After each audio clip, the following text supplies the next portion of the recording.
Yeah.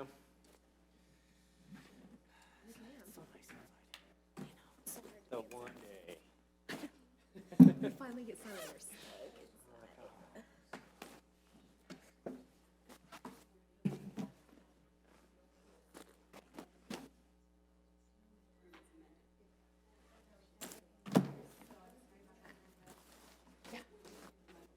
My house was like 62 degrees this morning. It was cold yesterday as well. Really? Yeah. And I've already turned off the heat. Oh, yeah, me too. So it's like, I'm not turning that thing off. No way. Yeah.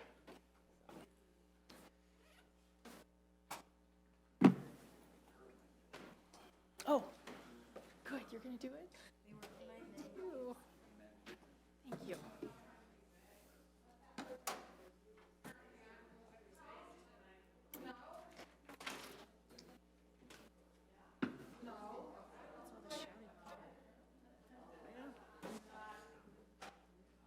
Making me duck under. Oh, you got your phone. Yeah, this thing just drains the battery. This thing. Yeah. All my notes are in there, so that thing goes down. Good, how are you? Good. Sam, come do your pixie dust.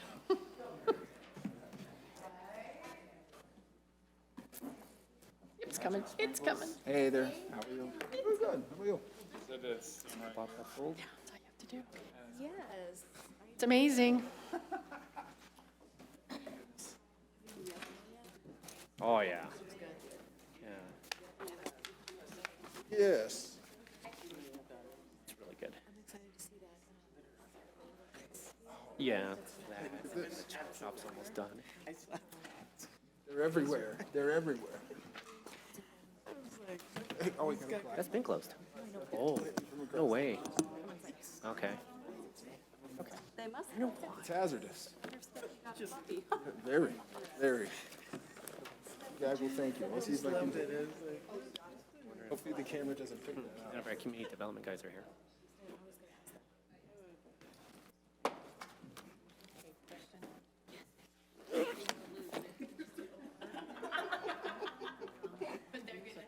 But they're quaint. Right.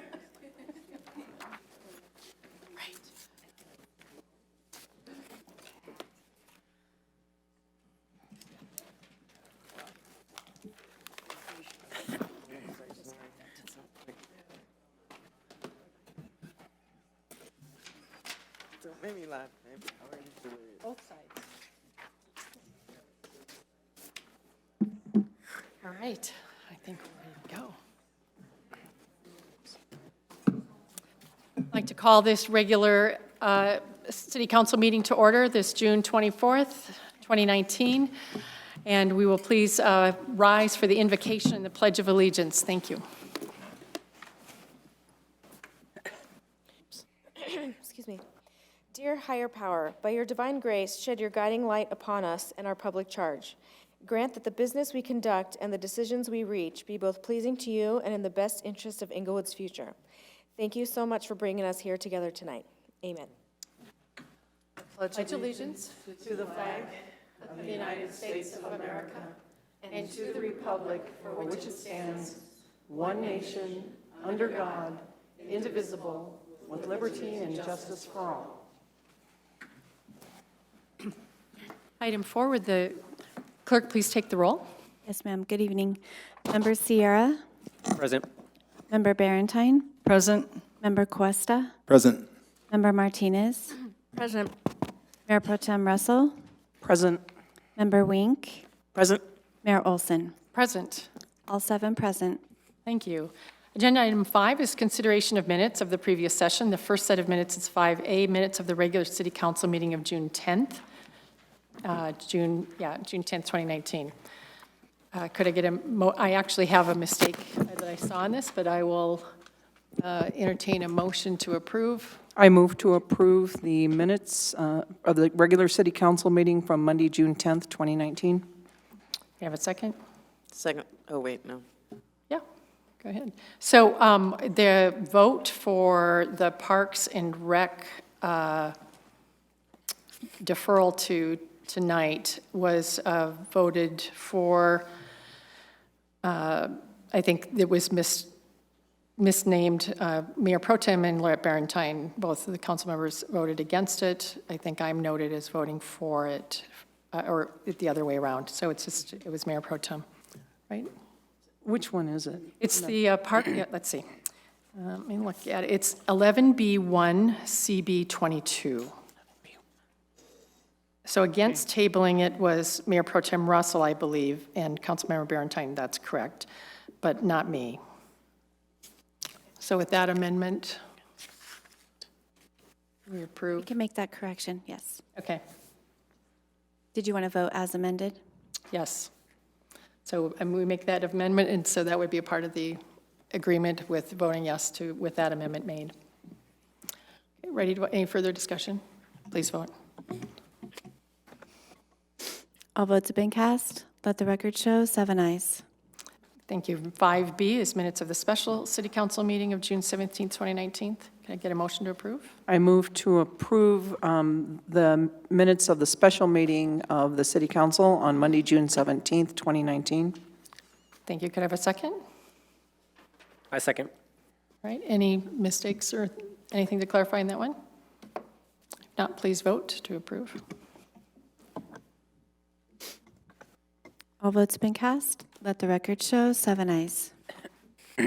Thank you. Agenda item 6 is the recognition of scheduled public comment. The deadline to sign up to speak for scheduled public comment is Wednesday by 5 p.m. prior to the meeting through the city clerk's city office. Only those who meet the deadline can speak in this section. This is an opportunity for the public to address the city council, and there is an expectation that the presentation will be conducted in a respectful manner.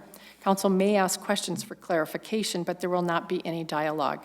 Please limit your presentation to 5 minutes. Written material for presentation to council may be submitted to the city clerk as a speaker approaches the podium. A USB port is available for public presentation. And our first and only up tonight is Ms. Marci Brown, an Englewood resident, here to address council, no topic given.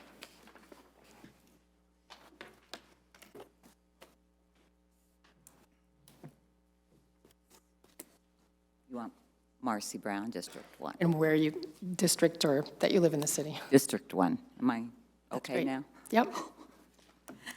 I'd like to address council regarding signage being posted on properties that are under contract or pending contracts to developers.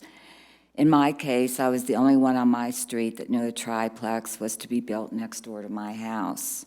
From my understanding, only the neighbors on each side of the property and the neighbor in back of the property have to be notified by the city that a development is in the works.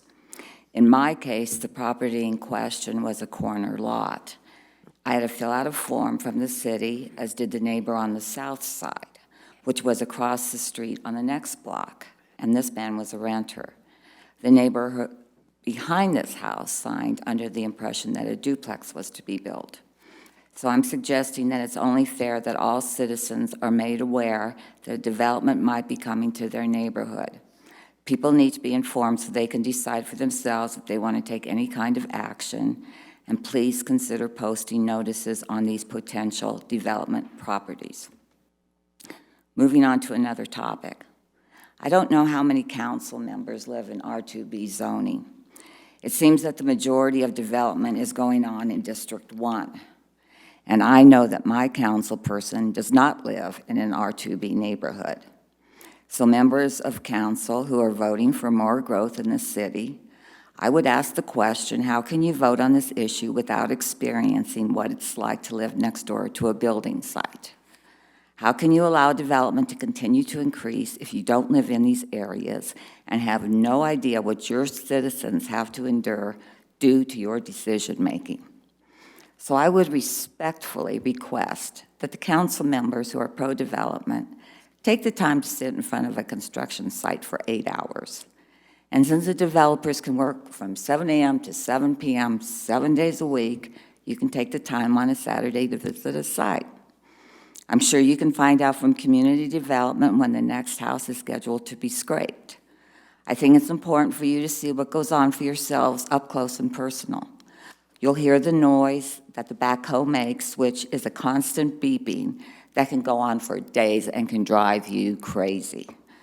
Maybe you'll get to witness trees being chopped down that were standing for 30 years or more, or hear the sounds of the dump trucks constantly hauling away debris of the now demolished home. You'll be able to breathe in the experience by breathing in the dirt, the dust, and maybe even the insulation that was once in the house, because you'll be able to see the stuff swirling in the air, guaranteed. You'll be able to observe the dumpsters full of trash, the porta potties, all of which contributes to the ambiance of the neighborhood. And for those council members who are in favor of pro-development, I think 8 hours is a reasonable time to spend at a construction site, since homeowners have to deal with the disgusting air quality and put up with the loud and sometimes deafening sounds for many months. I know, I've been through it myself, as have my neighbors. And ask yourself, would you want your children playing in their own backyard next door to a construction site? Would you want to subject them to these loud noises or allow them to breathe that type of air in their lungs?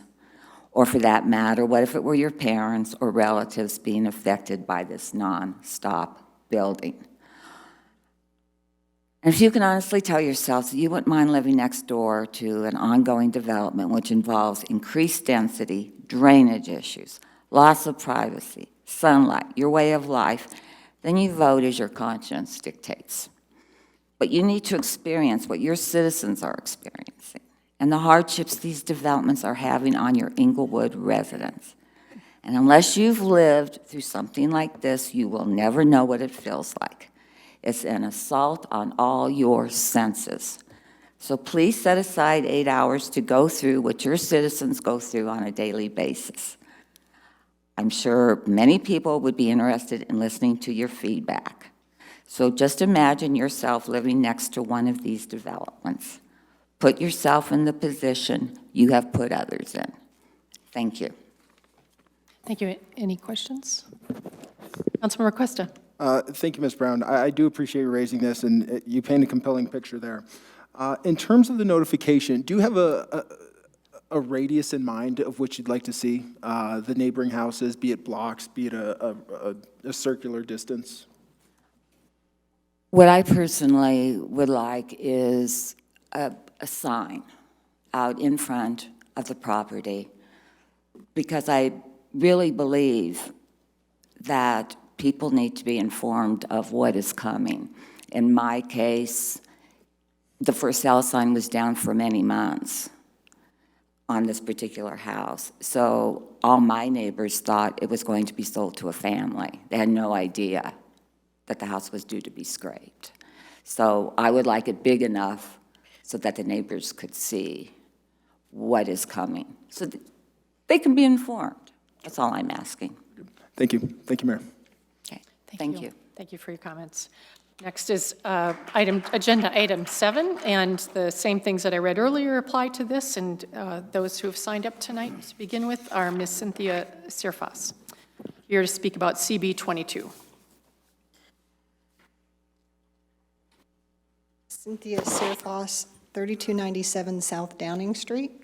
I have concerns about CB 22 because the language is so confused that the ordinance does not offer a clear statement of what it is and is not, what is and is not allowed in public areas.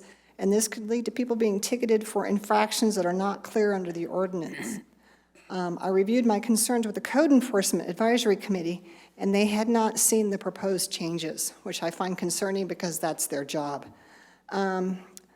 Under Section C, I have questions. One, the grammar in the first sentence is not clear. It's confusing. It's poorly constructed, but it is confusing.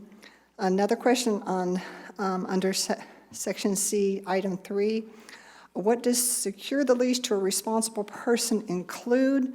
There's no definition of what that includes.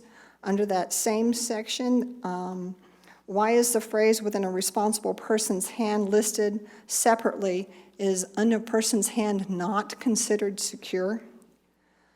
The other question I have on the Section 3 is, what is the definition of a responsible person? Is this person going to have legal liability for any incidences with that animal in the park? Under item number 4, My questions are, isn't here, would they seem to conflate issues of control of the animals and collecting waste? Is not the matter of controlling the animal or dog covered under Section 3, so why is it reiterated here? The other issue I have is that there's use of direct control instead of secured as in Section 3. What's the difference under those two sections? Another question I have is it does conflate the picking up of waste and the control of the animals. So what is that statement really trying to say? It's completely confusing. Under number 5, they're asking us to have a license for the dog. We don't have licensing here in Englewood, so how is a person going to comply with that? And it states the dog has to be vaccinated, but doesn't specify the vaccination. And that is covered under the City Code 71A7. And I suggested it also go further to require that the dog have the rabies, the current, not just a rabies tag, but a current rabies tag on them when they're in the park, so that if they have an issue, they can immediately identify whether or not the dog has been vaccinated. Also, I wonder if anybody with Craig Hospital has taken a look at this, because when we wrote our original dog ordinance, Craig Hospital was a major contributor to the dog ordinance, and I understand that there was recently an incident with a handicapped person here in Englewood, and we need to maintain a friendly environment for our disabled residents and our disabled guests, since Craig Hospital is a major member of our community. Thank you. Thank you. There were no questions. Thank you, Ms. Zierfoss. Next is Ms. Cian Dickerson. Here's from District 1. No topic given. Cian Dickerson, District 1. Council Bill 22 shall not pass. Park rules should not be made ordinances by city manager, city prosecutor, Parks and Rec, code enforcement, and/or police who have no such authority to write code nor collaborate in putting up signs that contradict the cited code. CB 22 is an underhanded way of trying to expand the power of departments that have no such power, and it was being enforced in late March without any justification before anyone knew about it or before it came illegally before council. I say illegally because neither the city manager, city prosecutor, Parks and Rec, police, and/or code enforcement officers have authority to write code or enforce misstated codes. If the interim city manager is to be believed, Council Bill 22 is only a restatement of existing codes for the purpose of education. But how was that the case when tickets were given before any such code was even in existence, and code enforcement officers abused their powers by threatening arrest, threatening to mace and impound puppies who were simply chasing a ball and not bothering anybody? Is it not restatement of existing code? It is not a restatement of existing codes, nor does it educate. Cynthia Zierfoss pointed out a few of the many problems with the language, one of whom is to make it impossible for disabled dogs and/or disabled owners to obey. And why is a $2,650 fine attached to this? Not only that, but it says the park ordinance is to make ordinances out of the rules of the park. There's only one in here, and it doesn't match existing code.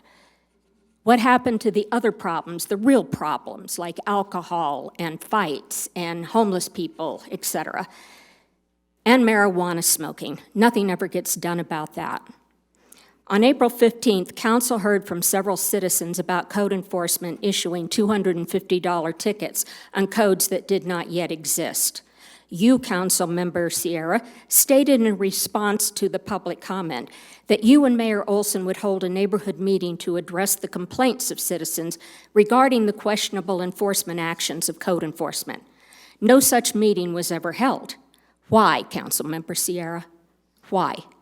And why did this CB 22 come forward with little or no notice to the public? Should not the citizens get to vote or at least be notified via public hearing? The parks belong to the citizens.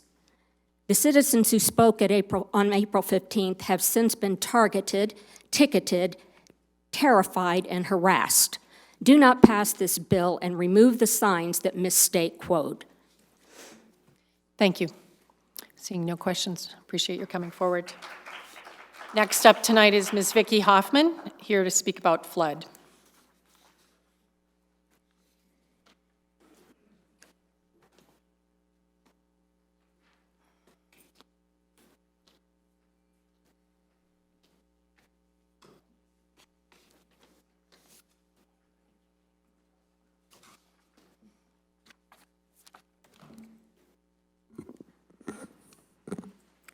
Vicki Hoffman, District 3. Tonight I'm here to show you this. This is minus the 1961 flood study and also the Calibre study. These are the studies that Englewood has paid for.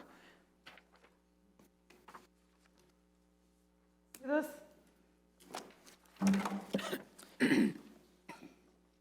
In every single one of these, without the exception of 1961, it talks of a buyout.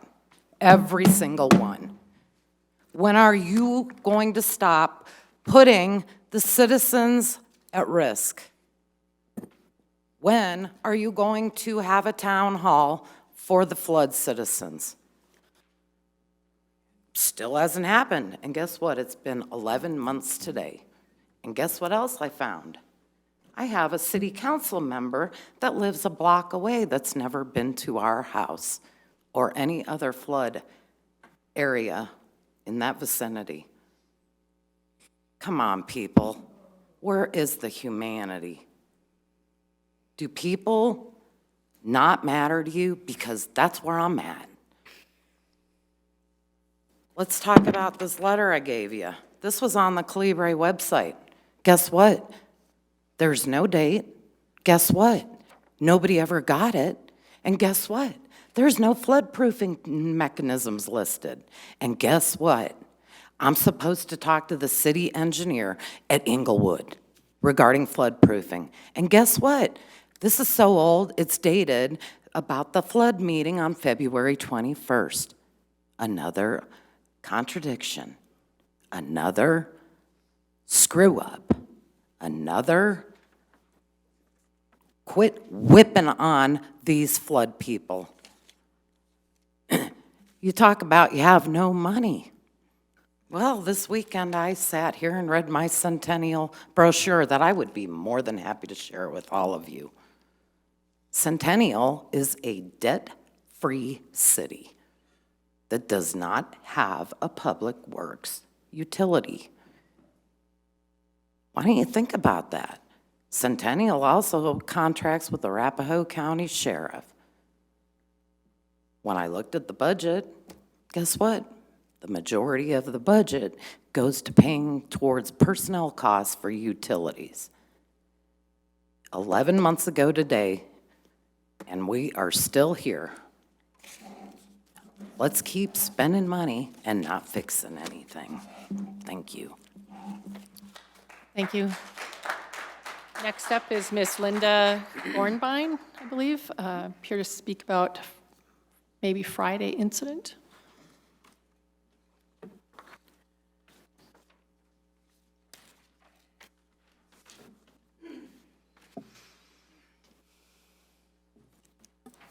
Linda Gornbein, District 1. Which is? Wow, the time's already ticking. I haven't even started. How are y'all tonight? I'm one of your taxpayers. Nice to see you. Hey, Chief Fender, how are you tonight? I get a visit Friday because somebody made an anonymous call about my high school student. I don't have a high school student. I have a 6'3", 283-pound male adult that lives in my house. Some of you have seen him. He walks around town, goes to work, He's a responsible person because that's what good parents do. They raise responsible adults. He's been to some of your meetings. He sat behind me at one of the meetings when we had the nice developers here. And I was so charming and complimented them on some of their outfits because my son was a little bit bigger than some of them. So they came and wanted to know why somebody had complained about my DPS high school student, that if I didn't let him have his way, I locked him in his room and beat him half to death.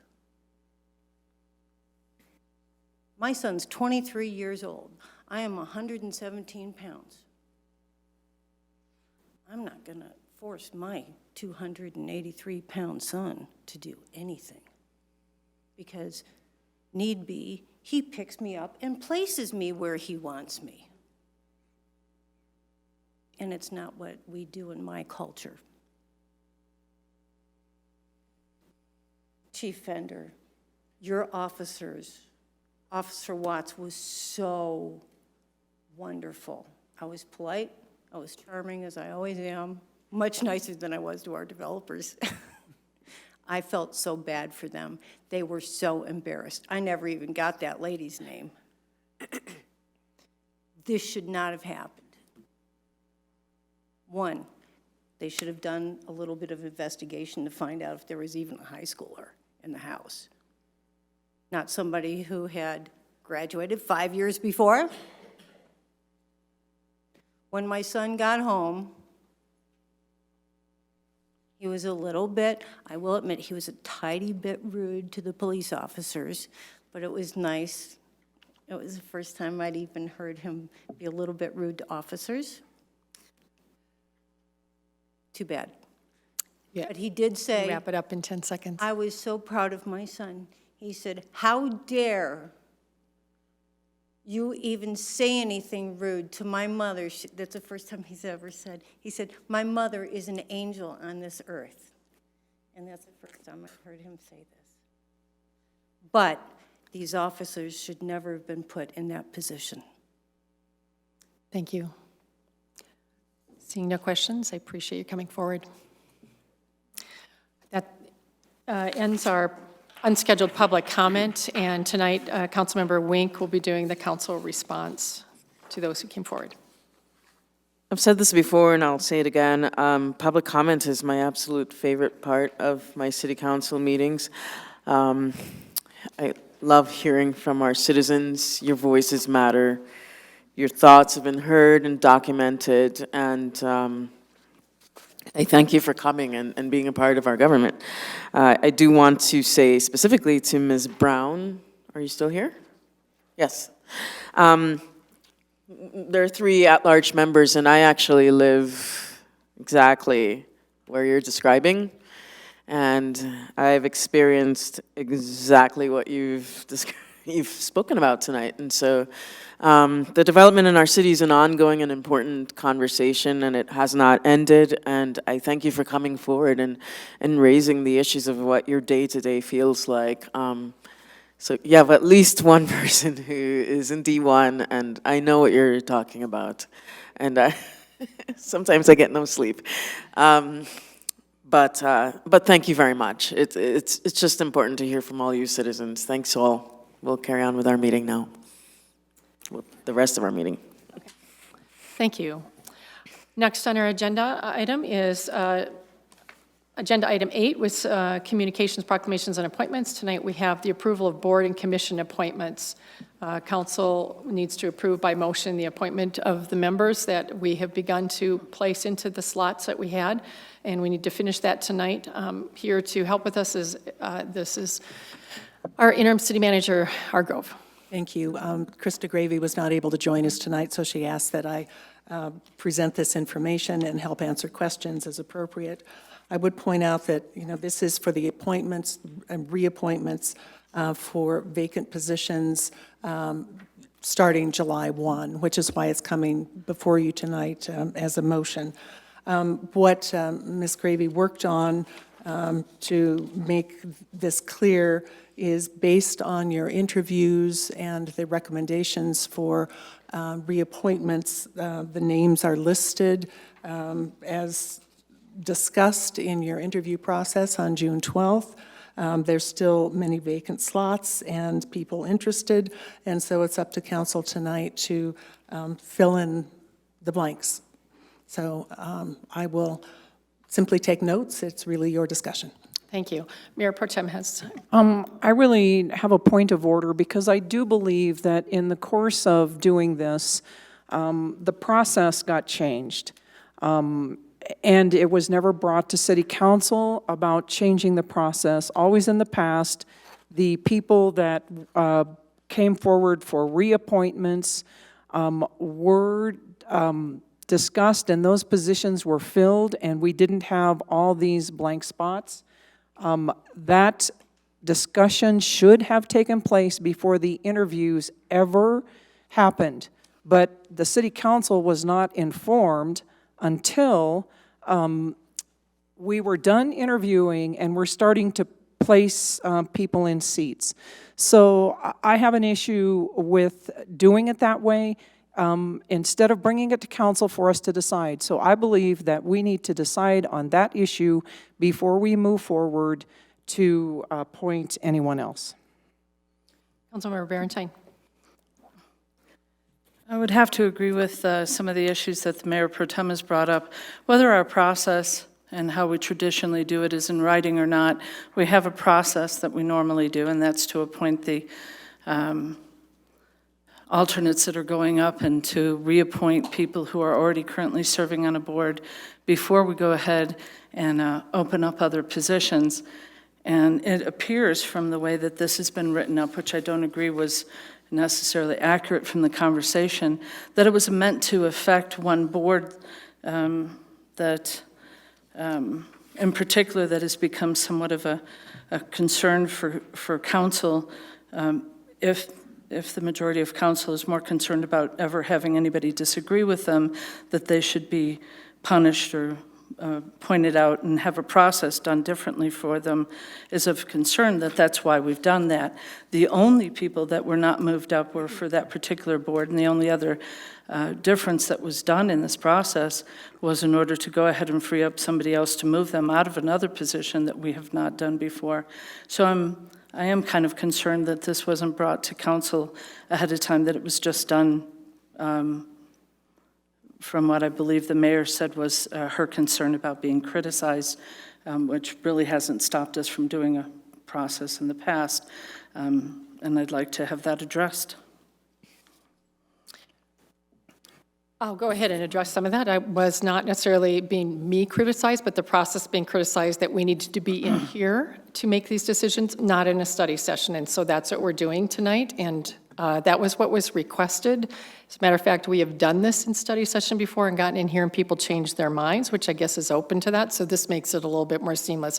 The fact that we didn't have those names earlier is a process issue that we can correct in the future. I don't see any reason why we can't do that and then bring those forward if you want to decide in here and then go forward. We'll have to do that a little bit earlier.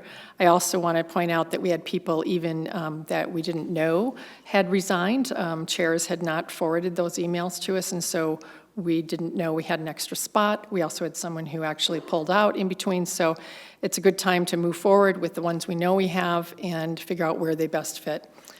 Point of clarification, I did bring up that the only people that were not moved up from the alternate positions and the only people who aren't on our current list here is one board in particular, only one board. All of the rest of it had been done. So the fact that it's not even done consistently. The second point was, of course, that if you're going to do it differently, then it should be addressed to this board prior to you just being decided and being done. We are somewhat at a disadvantage since we had two of our members not attending, but I'm sure that you watched and are understanding what the conversation's about. Yes. Councilmember Martinez. Thank you. In terms of process, we've done this several times, and each time is a little bit different, and each time we try to improve and make it better based on the feedback of previous. It has been brought up before that some members of the council did not want to just automatically approve, again, folks that are already on boards and commissions. So that was, I think, probably why we are doing it this way. There were several other board and commission members who currently serve on boards and commissions, in addition to the one, I think, that you're referencing, Member Barentine, that we are discussing tonight. So it's not just one board that has folks in that same situation, so. Point of clarification, could you bring up the other board that you're talking about? Cultural Arts Commission? That would be in conjunction with the one board situation. Is there any other board where a alternate or a current member was not already put on this list? We actually put people on the list during the study session ourselves, and we can change that tonight if you don't want to. There's only one board that has not had the alternate or the. Councilmember Barentine, I'm going to ask you to please not interrupt and to wait to be called I believe, on. Mayor, that I had the floor because I had the point of clarification Which with. is not a point, but we'll give it to you. There is no other board member, no other board where we didn't move up the alternate or the current members except this one board. And it seems to be some political maneuvering in order to go ahead and make some issue with this board. And I find it a little reprehensible. Okay. Mayor Pro Tem Russell? There's just a couple things that I would like to address that came forward.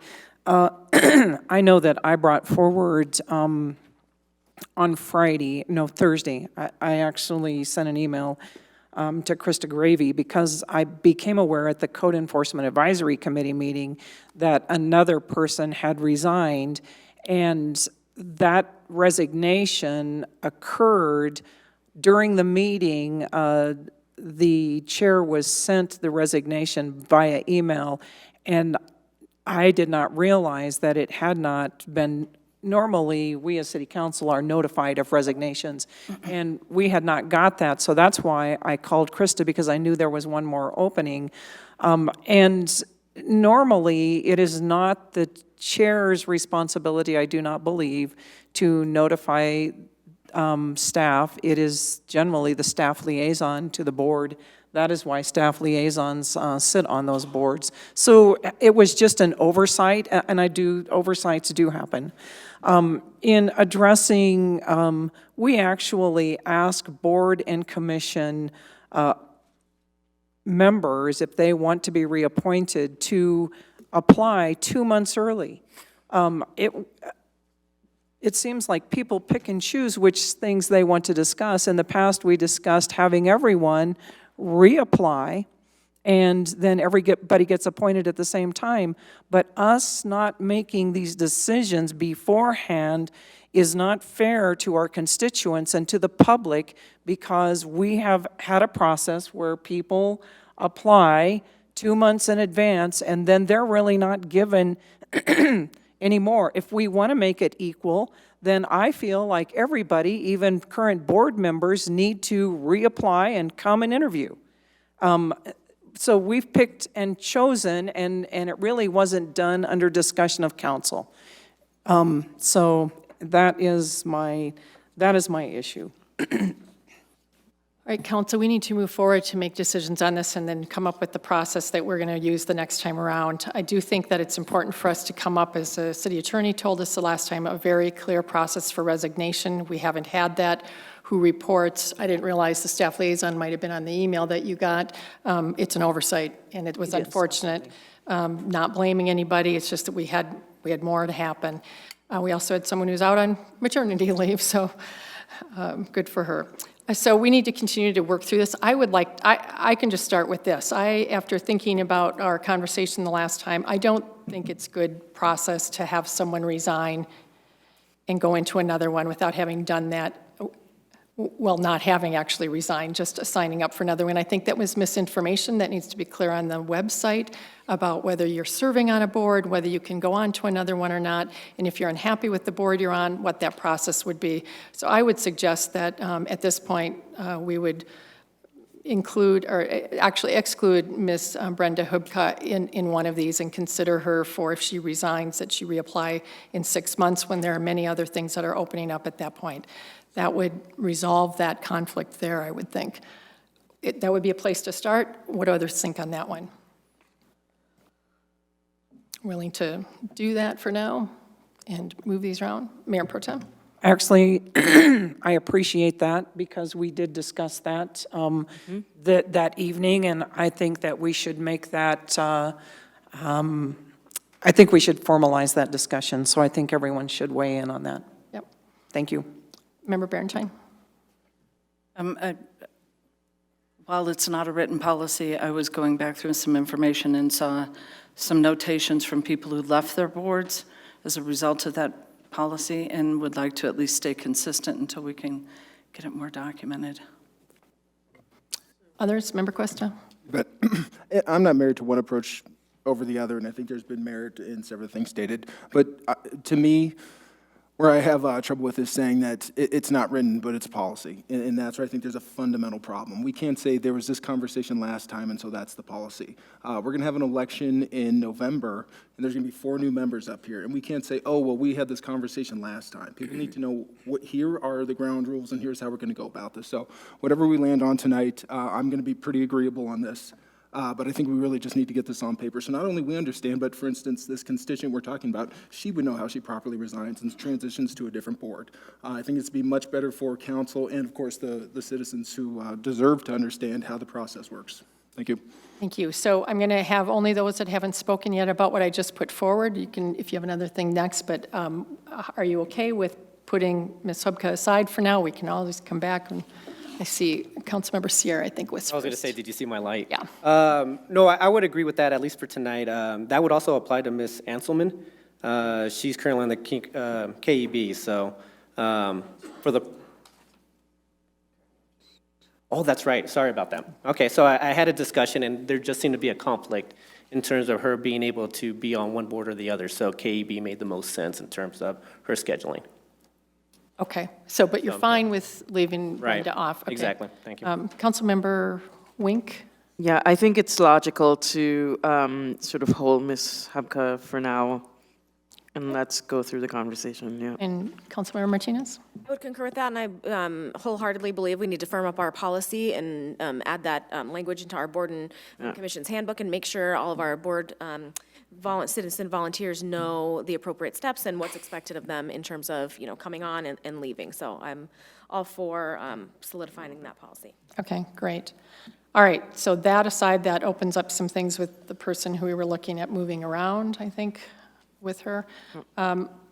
So, do you want to start at the top? Are you all okay with the Alliance for Commerce being Jason White is the regular term expiring, this is a reappointment, and leaving the alternate member vacant? Anybody have a problem with that? Please light your light. Okay, Board of Adjustments and Appeals, Carol Hearn, who we originally thought would be best in that, has withdrawn, and we have one interested applicant. We also could leave it vacant if we wanted to. I think that it's an alternate member. It may not be needed at this time. Councilmember Berentine. We did not have Carson Green anywhere, and that's exactly where I thought he wanted to be. But was that the limitation that he had to be off for 4 years? Yes, he All could right, not thanks for that serve. Thank you. clarification. Yeah. Thanks for clarifying that, too, because I think people might not know that. Councilmember Wong. I was just going to say, I believe it's Mr. Green had turned out. Yeah, it does. So I wanted to suggest that since we had somebody leave since the time we interviewed, if we could put Matt Collins there. Or was there also a residency restriction on that as well? There is. Okay, then that put him out. Thank you. There really wasn't very almost much. anybody. That was the problem. So I wondered if we should just leave it vacant for now and move on to the others and see if we have someone when we come back. I would like to leave it vacant and come back. I'm sorry, I preempted your allowance of me to speak. Thank you. Sorry. Next would be, Could I just ask a quick question? Sure. We're not talking about leaving it vacant, period, but just until... leave it vacant for now and then we'll Okay, come back through to the conversation, that's fine. Yeah. They've had some problems with some quorums, yeah. Although that is a possibility in the long term. They have an opening coming in another 6 months, I believe. So, Budget Advisory Committee would be the next one. I really thought Chelsea, Donna Woods, and Joel Moore would be great in these, given our conversation. I did listen to our meeting again. I got to tell you, that was hard to listen to. So for Member Wink and Sierra, to have to listen to that kind of meeting is not easy when you're out. So Nunkamp, Woods, and Moore were my thoughts. Councilmember Sierra? I had the same names as well. The audio wasn't too bad, so I was able to pick up a lot of it. Luckily, there is a fast forward button on there with a dead pause, so I was able to navigate through that. Councilmember Martinez? Those were my top picks as well for that group. Anybody else? I'm good with those. Okay. Next would be Code Enforcement Advisory Committee. Okay. So Councilmember Berentine? As what happened with all of the other boards, I would like to have the alternate moved up and to have the people that are reapplying put in there first before we go ahead and address any other openings. All right. Councilmember Sierra? I chose 4 names in this one. I chose Colleen Moore for reappointment, Matt Collins, Fury, I can't pronounce his last name, and Carson Green. Okay. Okay. That doesn't Councilmember- address my question, though. Could you please stop? Could I ask for the question first? For it to be done the same as every other process, the same process for every other board, that we move up the alternate and appoint the current members, reappoint the current members. And if we are not going to reappoint the current members or move the alternate up, that we have a discussion on why not. All right, let's hear Councilmember Martinez. Thank you. I think it's a perfect time to have that discussion. Why not? My choices for this group are Colleen Moore, Fury, Matthew Collins, and Carson Green. My struggle with this group is that they've really had a hard time the last couple of months. They've struggled through some really difficult issues, and we received an email recently also from the chair asking for that group to be put on pause for a few months. And so I'm concerned that they're just having a really hard time, and I think some new members in rotation might be beneficial to the group. Mayor Pro Tem Russell? Point of information. You referred to an email just now, Councilmember Martinez, regarding the chair of Code Enforcement Advisory Committee asking for a several-month pause. I'm not sure if I had seen that. That was recently, and Mr. Walker we're speaking of? It was a couple of weeks ago. He sent to all of council. Thank you. Mayor Pro Tem Russell? I just want to make a response to what Councilmember Martinez said about the committee. The committee has not had a problem. What the committee's problem is this city council. And they have put them on pause and created the problem for them. If any other board in this city was treated like this committee would be, we wouldn't have any boards in this city. And so with that said, I have appointed Jerry Walker, Colleen Moore, J.J. Margiotta, and Carson Green as the regular members. Councilmember Wink? Are you taking poll? Are you keeping track? Yes. Mayor? Just, I have it. sorry, I mean, obviously. Go ahead. I had Juicy. I'm going to give it a college try. Mr. Green, Colleen, and Matthew Collins.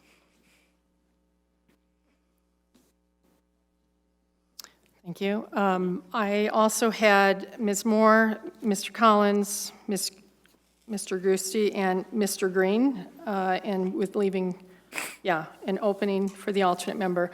I have several emails that I think tell us a little bit more about the board and the struggles that they're going through, and I think we've all received them. It was June 14th, Councilmember Thank you. Cuesta, and I actually hadn't noticed it at first, but at the end suggests that perhaps there be a hiatus for several months until we figure ourselves out, which I think is okay, except that the kinds of things that are said along with it are really show a counterproductive nature, and I think there's so much tension here. I'd like to see this group get going in a new way, and I think it could be helpful. I also think that we've had in the past when someone who is interested in a board and commission that has a lawsuit against the city, that we have not actually had them serve until that's finalized and figured out. And so I think particularly in one case, we need to do that. So Member Berentine? No, we haven't had anybody with a lawsuit. That is in the current bylaws that we have not adopted yet, that if anybody has some accusation against them, that they should step down. And if that were the case, then I would have had to have recused myself from this council if it applied to council. And we don't want to encourage people to go around falsely accusing people just in case something, pertinent's coming up to a board that they might be voting on. to go ahead and have the process be different, because this council has a board that has pushed back a little and had some disagreement, I think shows a weakness in this council that I'm a little ashamed of. The email that he sent, I think, is being grossly misinterpreted. The email that the Jerry Walker sent as the chair of this code board was bemoaning let me see, it would appear that this committee has become a political volleyball for the infighting within the power struggle in the city of Englewood, and this committee has had enough. We volunteer to be on this committee. We are not paid to work here. We don't wish to be part of an attempt by staff to run the city of Englewood.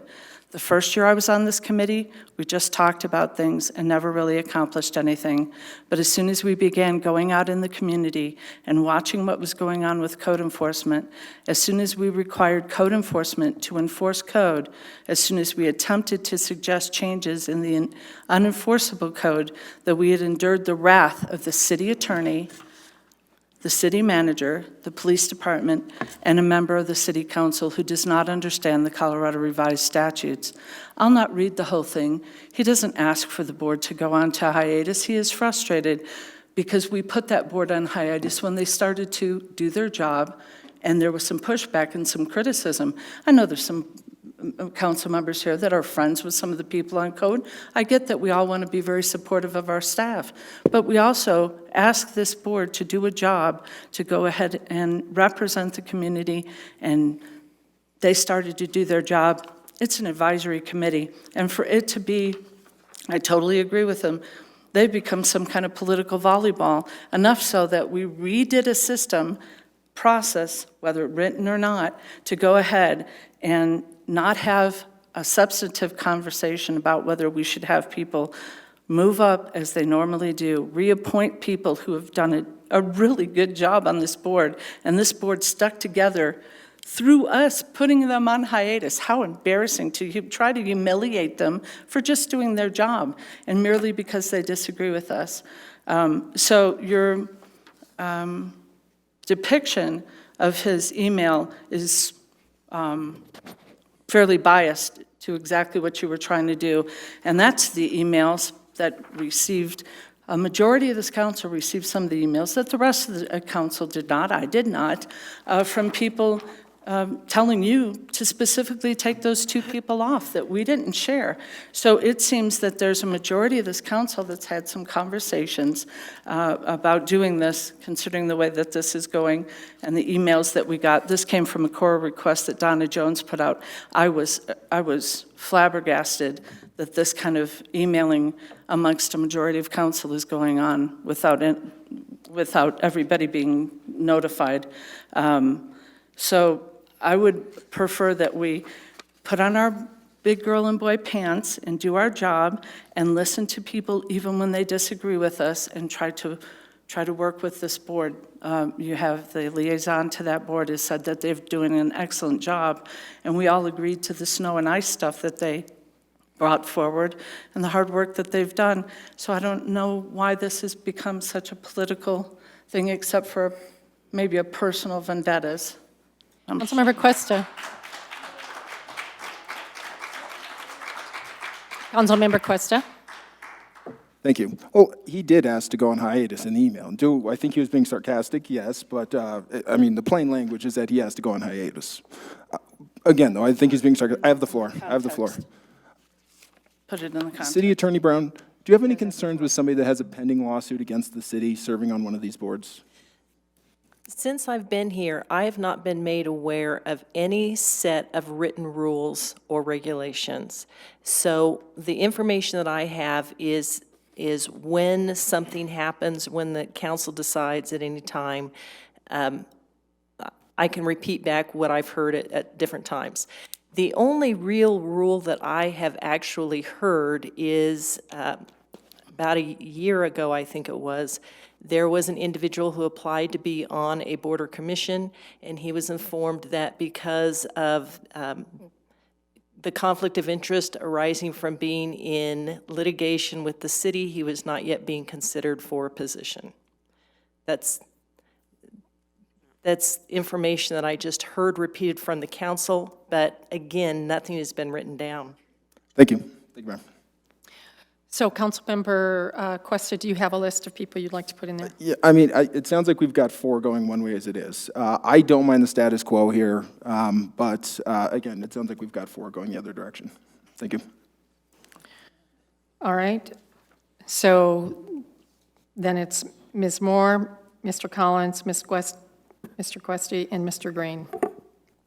Juicy. Juicy, that is right. Moving on to Cultural Arts Commission. I'm ashamed. We had Dana Fuchs as a possible person moving in there, and Leah Beth Pohl, and then the vacated seat by Brenda Hubka, which we've already said we wouldn't do. We'd leave that open, so then we could put Mr. Moore in there. There are no youth members, so that one would remain vacant. Any other ideas for this one? Mayor Pro Tem Russell? Has she resigned? Who? Brenda Hubka? No. So Then she- we can't put Joel Moore in there, correct?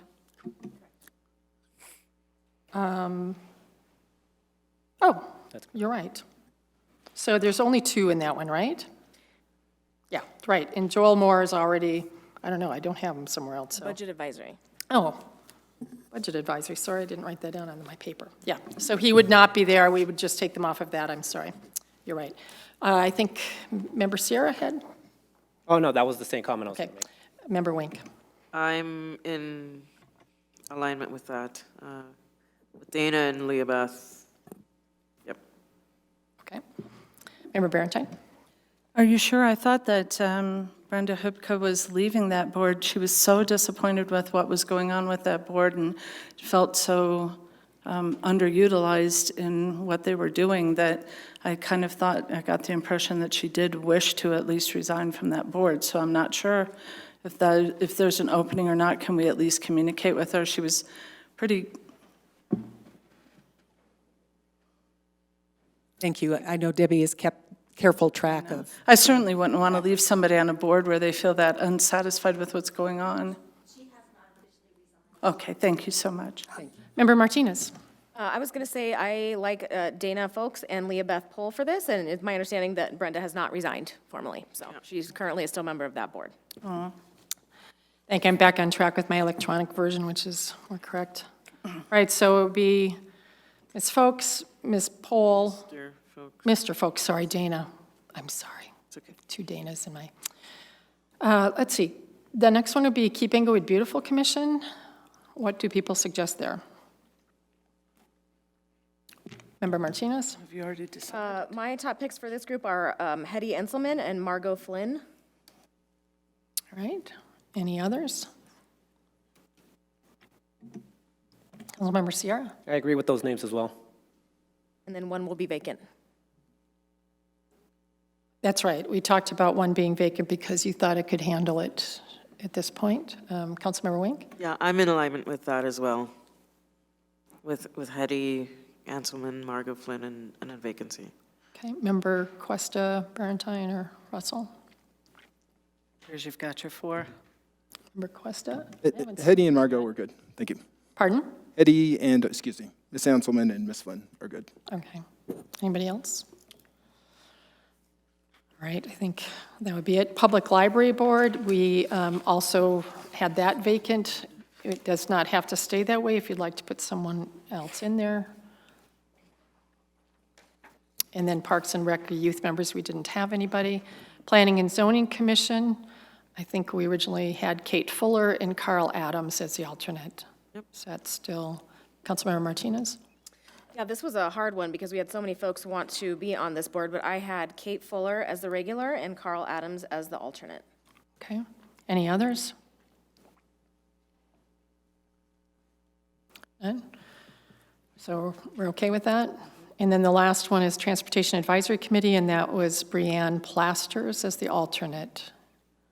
Does anybody have any other options? All right.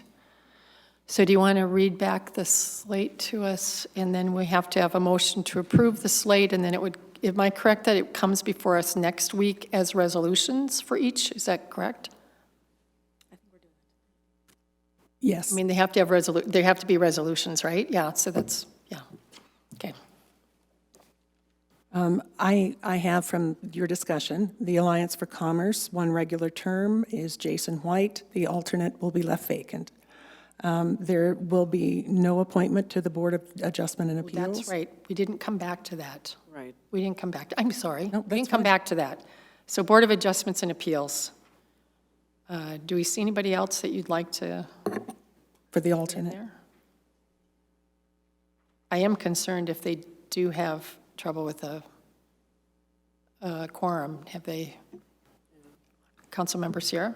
We're only looking at an alternate member for that. Right.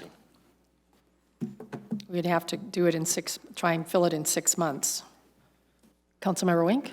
I mean, yeah, we're looking at an alternate, but the one thing I've heard pretty consistently, as Member Barentine pointed out, is that they have, inconsistencies with meeting quorum. So it almost seems we need to kind of load them up a little bit. Councilmember Martinez? They do have inconsistencies with meeting a quorum, or they do not? They do, right? They do not have any problem. Councilmember Barentine? They had one meeting last month where they did, because somebody was out for a surgery. So we were looking to make sure that they were at least fully loaded.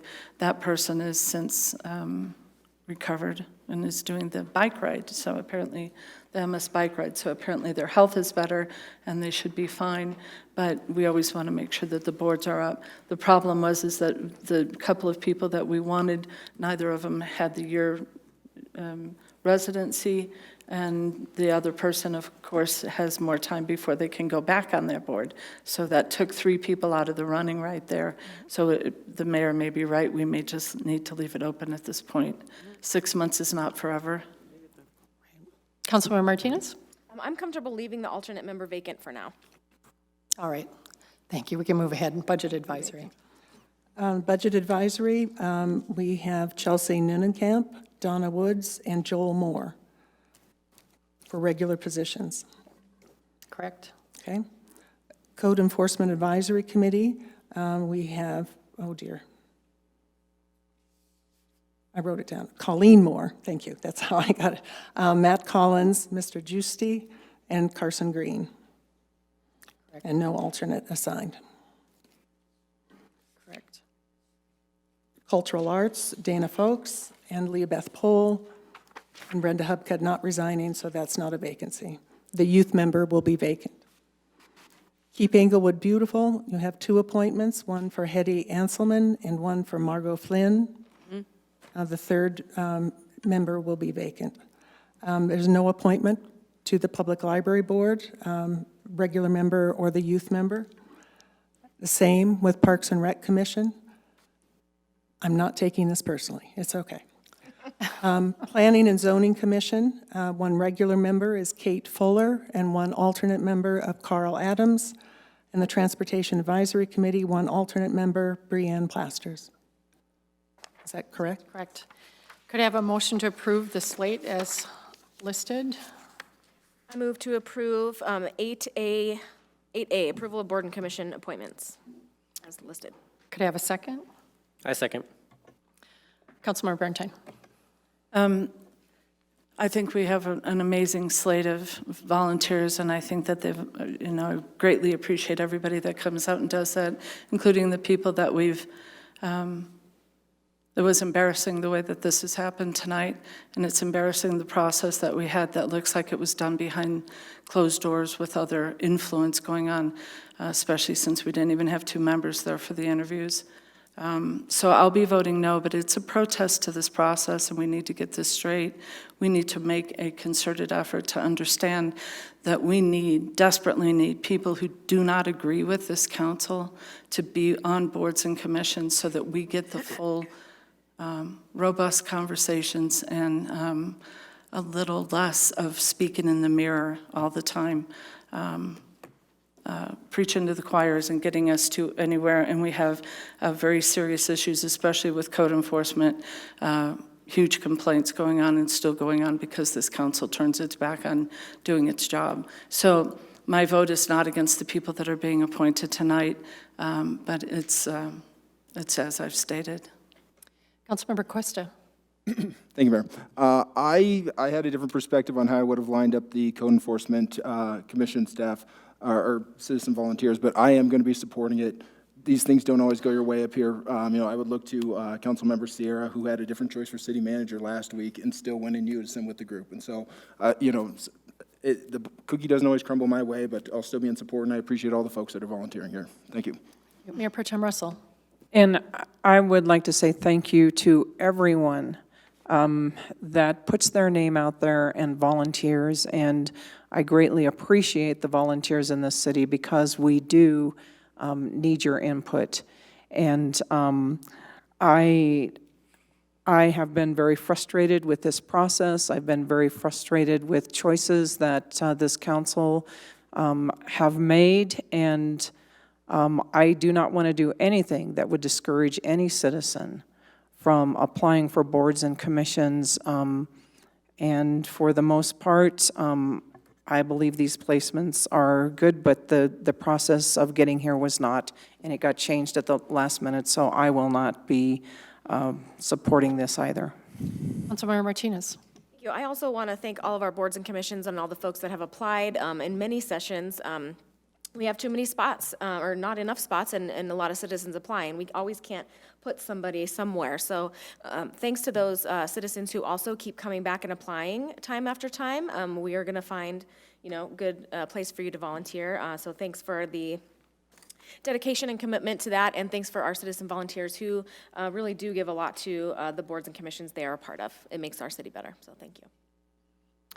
Thank you for your time on this tonight. I know it didn't go the way we've done it every single time. It has really, truly been different every time I've done this, every year over the 10 years I've been on council.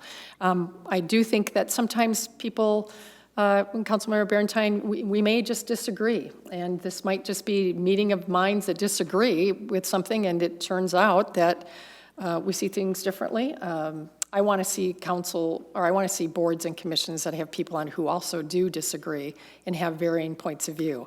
I am concerned about when people don't raise different views, and if people are quiet and sit back. I've been concerned of that in the past, listening to some of the boards. But I also want people to be welcomed and come, and I think that we're in a new day where people want to serve on a board where they are welcomed regardless of what they think. And that there's going to be a positive process. So I think we've got some great people here that I think will do a really great job. And there's always 6 months from now to reapply.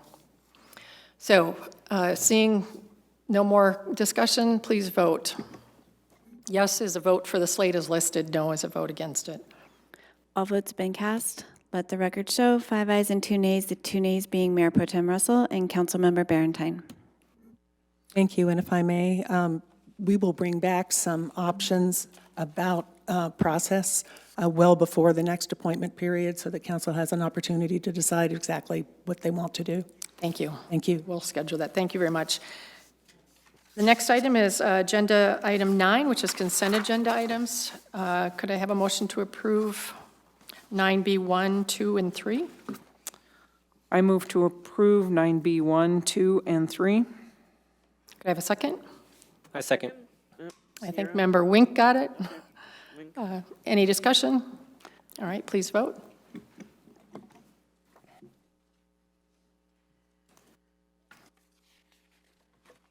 All votes been cast. Let the record show 7 ayes.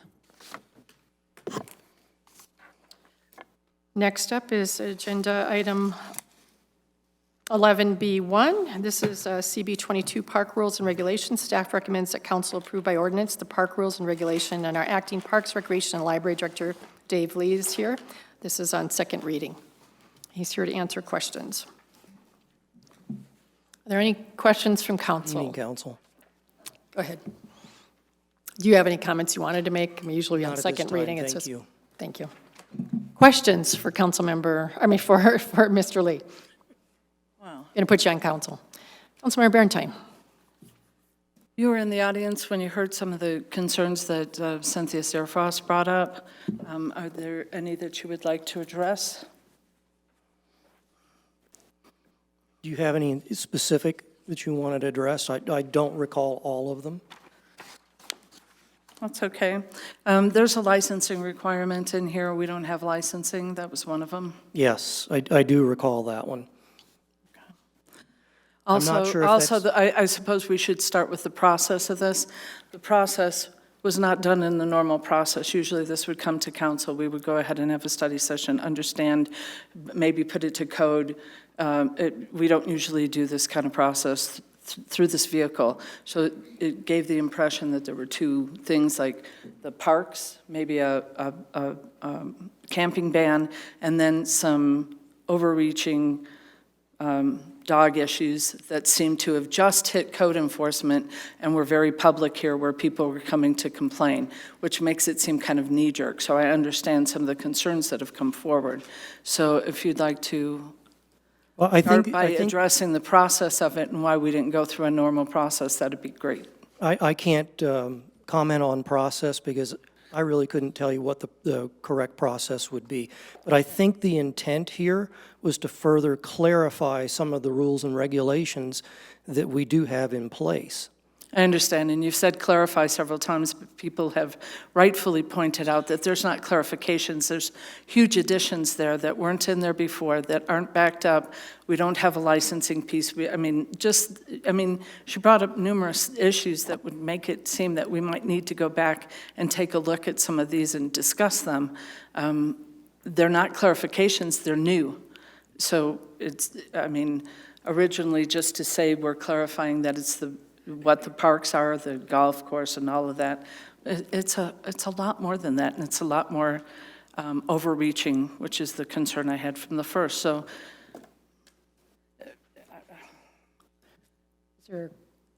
are you finished? I had a question in there. How are we going to enforce licensing when we don't do licensing? Well, there is no licensing. You are correct about that. Okay. Then we have an ordinance that we cannot enforce that we haven't okay. I'll let other people go, and then I'll bring up the rest of the issues that she had, but go ahead and let somebody else. Mayor Pro Tem Russell? The question that I have, did this go to any of the boards and commissions for comment? It was taken to the Parks and Rec Commission. And so the Parks and Rec Commission weighed in on all of this, that it was okay? No. I mean, as far as the code, I didn't think it was in the purview of Parks and Rec to look at the code. Well, they looked at it from a general standpoint. We didn't discuss code per se. They just looked at everything that was in there. We spoke to them that it was a clarification on what was currently in the code. It was to help to further clarify things so that it would be more understandable. And obviously, some people don't feel that it is more understandable. So I recognize that. Right. So do we do comment now or comment after the questions? Let's ask all the questions. Okay, and then we'll fine. make a motion and do the comments, because maybe we'll have some amendments. I don't know. Okay. So, Councilmember Martinez? Thank you. I think last time we talked about it, the licensed and vaccinated piece, we said that it was directly and only related to the rabies vaccine and documentation. That is correct, because as far as my knowledge is, we don't have any licensure in this city unless it was put in there for future licensing. Sure, but okay, thank you. Other questions? Member Barentine? I went back trying to listen to the Parks and Rec when this was discussed, and you're correct, it wasn't discussed as code, it was discussed kind of as ideas, and it seemed to be that the way it was presented, it was already written when it was provided to the Parks and Rec Department. Is that correct? I believe that's correct, yes. Okay, and then, as we've already pointed out, the leash issue, the licensing issue, which words mean something in a law. So when we say licensing, if we mean you just have to have a rabies since it's specifically done out, I think it does lead to some confusion there. What about the Never mind. You didn't write this, and you didn't present it, and you're not abdicating for it one way or the other, except for that it was supposed to be a further clarification, and you've already understood that there's concern that there is not. I will save my other comments for discussion. You can't answer those questions. Thank you. I understand that. Thank you. I have a question. It's my understanding that what we have before us tonight is exactly what's already in park rules, except that we are designating, or at least naming, what's in the parks, including beaches and water areas. Yes, I think that's part of it. Nothing else has been added or changed or inserted, and perhaps that needs to be clarified from our city attorney as well, or the interim city manager, I don't know which. Yes. Just a moment. Let me pull that back up. The way the city code currently reads,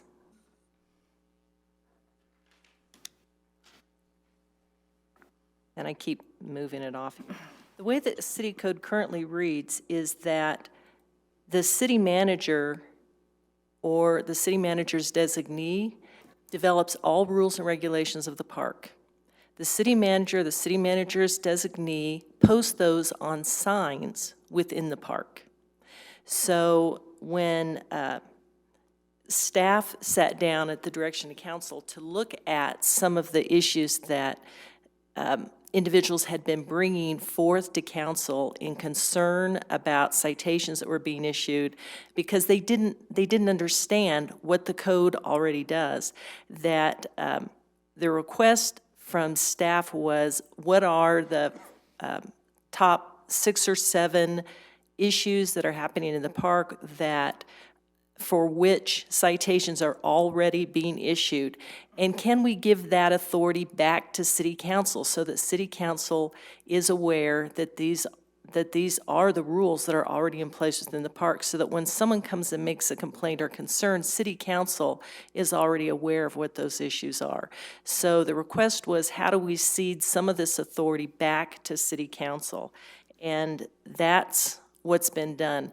The rules weren't supposed to be changed. I think that there's a little bit of misunderstanding. The code already places all authority for creating regulations and posting them on signs to the city manager. So the goal of this was to cede authority back to the city council.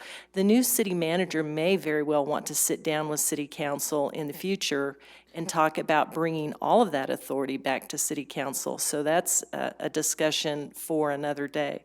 But from the legal point of view, that's the scope and authority. There are some dog licensure requirements within the code, and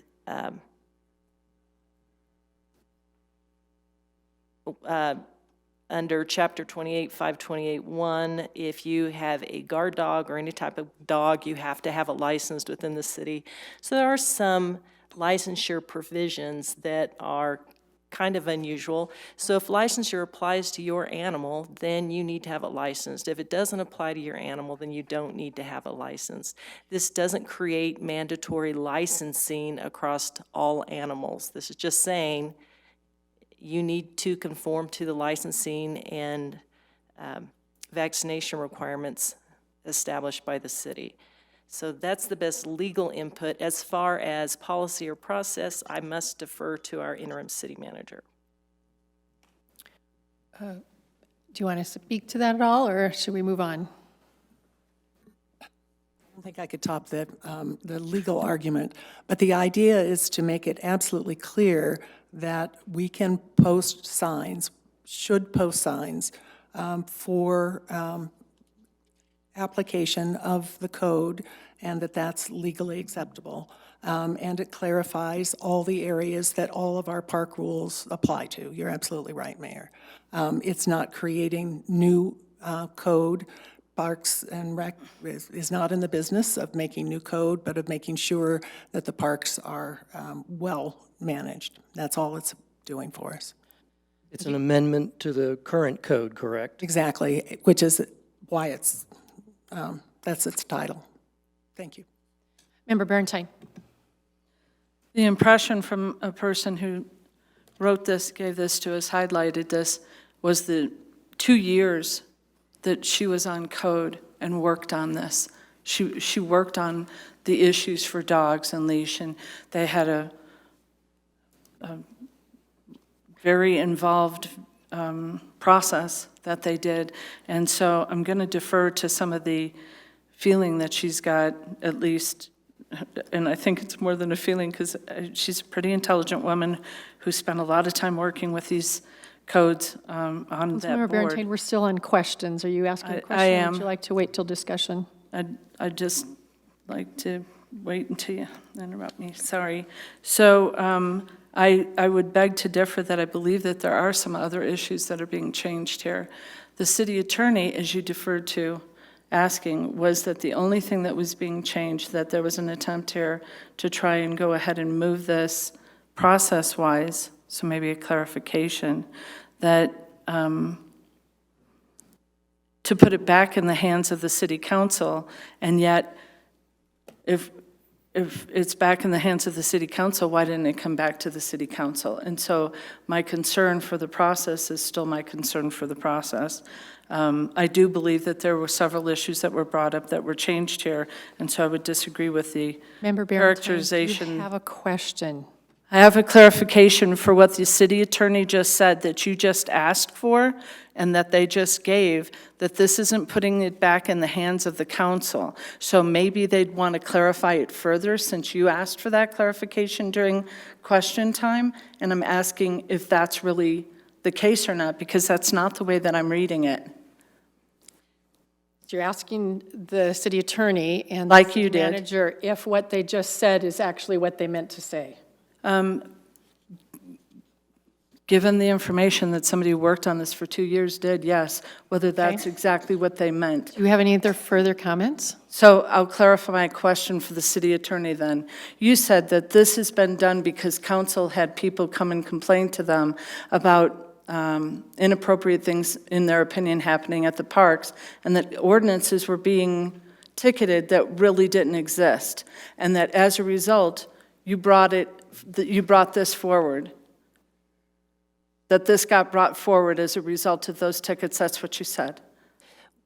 Those complaints. So let me clarify, because I think that there was some, you may have misheard me or I may have misstated. 11-4-3 of the existing code states, "It shall be unlawful for any person to fail or refuse to obey any lawful order or rules and regulations of the city manager or designee, or the instructions of any sign posted by him, unless otherwise directed by a police officer."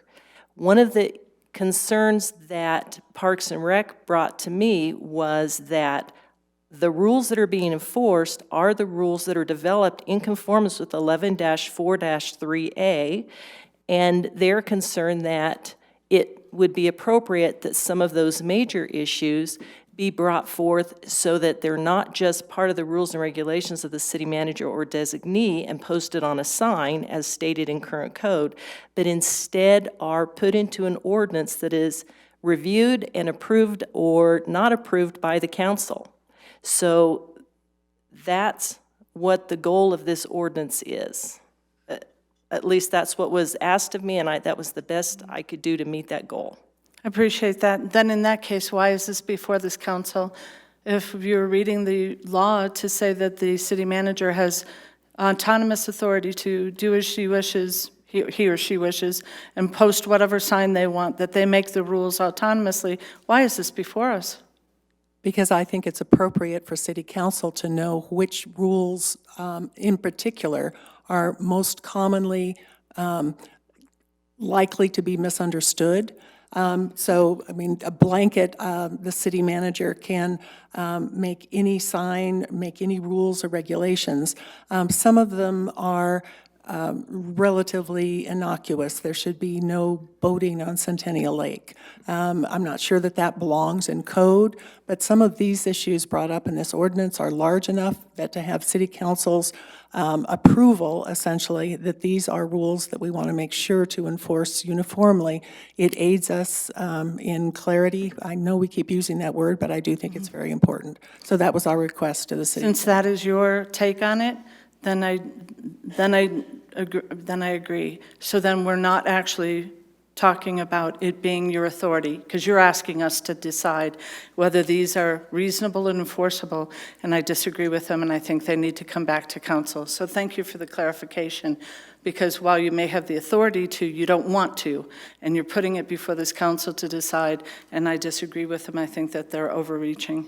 Member So Russell. I appreciate the clarification. This is a question for the city attorney. All of these whereases in the ordinance are the reasons that we make the law, correct? Each one of the whereas states the next reason that we would want to ordain this into law. Correct. The whereas clauses are technically known as recitals. And in government contracting, in government ordinances, in government resolutions, recitals are included so that anyone reading this could understand the basis for it. Therefore, based on the questions that were brought to me by the rec department, I went back and did the research into the existing code and existing charter and included all those within the recitals. So what's within the recital is not going to be incorporated into the ordinance. What's within the recital is the existing basis. Okay, so then my next part is, because the thing that concerns me a little bit is it is giving the city manager, it is an overreach that, I guess how I read this when I read through all the whereases is we are codifying into law the rules that the city manager has set for the parks. Is that correct? Yes. At this moment, the way your law reads is the city manager makes all of the rules and regulations for the parks. And these 6 or 7 specific issues that have been brought back and forth to the city council are issues that the interim city manager said, let's give these back to the city council, let them review it, and make sure that they know what the rules are currently within the park. If CB 22 is turned down, these continue to be the rules and regulations of the park until city council takes some action to change them. Okay, and with that being said, I would like to say what my major concern is in passing this is it violates the constitutional rights of the citizens in this city because they have an unelected person making the decisions for them. And so I believe that that we need to look at this. I think we should table it. I would like to hear a motion to approve this so we can go into discussion. It seems like we're way beyond council questions. Could I have a motion to approve? Move to approve agenda item 11B1. Right? Is that where we are? Yep, CB 22. Could I have a second? I second. All right. I'm going to limit everybody to about 2 minutes to see if we can get through this and then go to a vote. And if we have to do an amendment, then we'll add some more time. But I think this is a reminder that we are on second reading on this. Okay, who would like to begin? Or would you just like to vote? Let's vote. Okay, please vote. Mayor Pro Tem Russell. I do believe that this needs to be addressed. I do believe that it should come before council. It never went I actually believe in 1985, when that charter amendment was made, giving the city manager that authority, that was problematic at that time. And I think that we need to go back and address that even. But the rules in the parks being the rules in the parks, that's not a problem. We don't have to pass this. We can bring this back and we can discuss what we want to do with that. We can leave it just the way things are right now. I have major concerns that this isn't written very clearly when a couple of people, I mean, they've come to, Cian Dickerson and Cynthia Surfos came to City Council. Cynthia Surfos also came to the last Code Enforcement Advisory Committee meeting, and she had some amazing questions that if we pass this into law, it is not clear, it will be leaving it up to the police officers to decide what the words mean. It is not fair to the citizens. And I think it is unwise for the City Council to pass this. Councilmember Berentine. All of the sections for the city attorney, all of the sections in A, B, and C that are underlined, are they, that usually means it's a red line copy that either that's new or you would be taking something out. Are those new? They're new within that section, but they are not newly written by me. They are brought in from earlier in the code, but I think by including them there, it clarifies that what the rule already is. So, for example, in subsection A, notice of such rules and regulations shall be provided as appropriate, including posting on signs and or posting on the city's website. I can tell you that I put and or posting on the city's website. Your code currently only requires it be posted on a sign within the park, and that's set by the city manager. Thank you. Councilmember Cuesta? Sorry. If you have more, go ahead. The question I asked was for the reason that we have a lot of underlined material here that was added or moved from somewhere else, and whether it's appropriate here or not is not something that we had a discussion amongst council. I think this needs to go to a study session. It did not pass unanimously the first reading. It got postponed last time for a reason. It is obvious to people, a concern to people who have done a great deal of work in this area of the code, enough to come down here and express their concerns. And it is enough concern to the city manager, who, according to the city attorney, already has the authority to want to make this into law, which is what the Mayor Pro Tem very eloquently brought up, is that this process is taking something and changing it. There are a lot of differences here. It didn't make it, if the intent was to make it more clear, it did not. And by bringing pieces from outside into another section of this, it does change it. It should come back to council, and it should have a discussion and go through the proper process. You finished? I am. Thank you. Councilmember Cuesta. Thank you, Mayor. I see two very different issues being addressed in this. Section 1A, 1B, 1C, C1, C2, all deal to me with further defining what is a park, what is that public space, and the hours of use. As the city attorney pointed out last week, we do not have a camping ban. Anybody who tells you otherwise is being disingenuous. There is not a camping ban in the city. This does not propose a camping ban either. It simply states you cannot be in the park between the hours of 11 p.m. and 6 a.m. I think we need that, and here's why. When we just had that South Platte cleanup, we used City Code 15-3-1, which is the city manager's power to abate a nuisance in the case of emergency. So we relied on nuisance to help those folks out and clean it up down there. I have a neighbor who's a tremendous camper, goes out every weekend. I think he could go camp on the Platte and not be a nuisance, and we couldn't rely on this code. And I think we need that clear language that folks cannot be in the park between the hours of 11 p.m. and 6 a.m. It just completely eliminates it for everybody. We don't have to wait for a problem to be a nuisance. For me, this has been an issue. People have brought up that South Platte with me over and over and over again. I would say it's very close behind development. and infrastructure. There's very clean language here that now gives our folks something to rely on from day one. From minute one, if somebody's there at 11:01, we can ask them to move on. I think that we really need that. If we want to cut out the portion regarding the dogs, I'm happy to take that back to the study session, but there is an urgency to me that we really have clear language defining the plat. That is city property, that there are hours you can be there. And I don't want the perfect to be the enemy of the good here. If this just has to go forward as it is, I will support it, because that's how critical it is to me that we get language surrounding the plat. Thank you. Thank you. Others that haven't spoken yet? Can I ask for a clarification, please? Point of information? Yes, From we were told specifically, very clearly, that there is no new information in here. That means that currently, right now, nobody can stay in the parks between 11 and 6 a.m.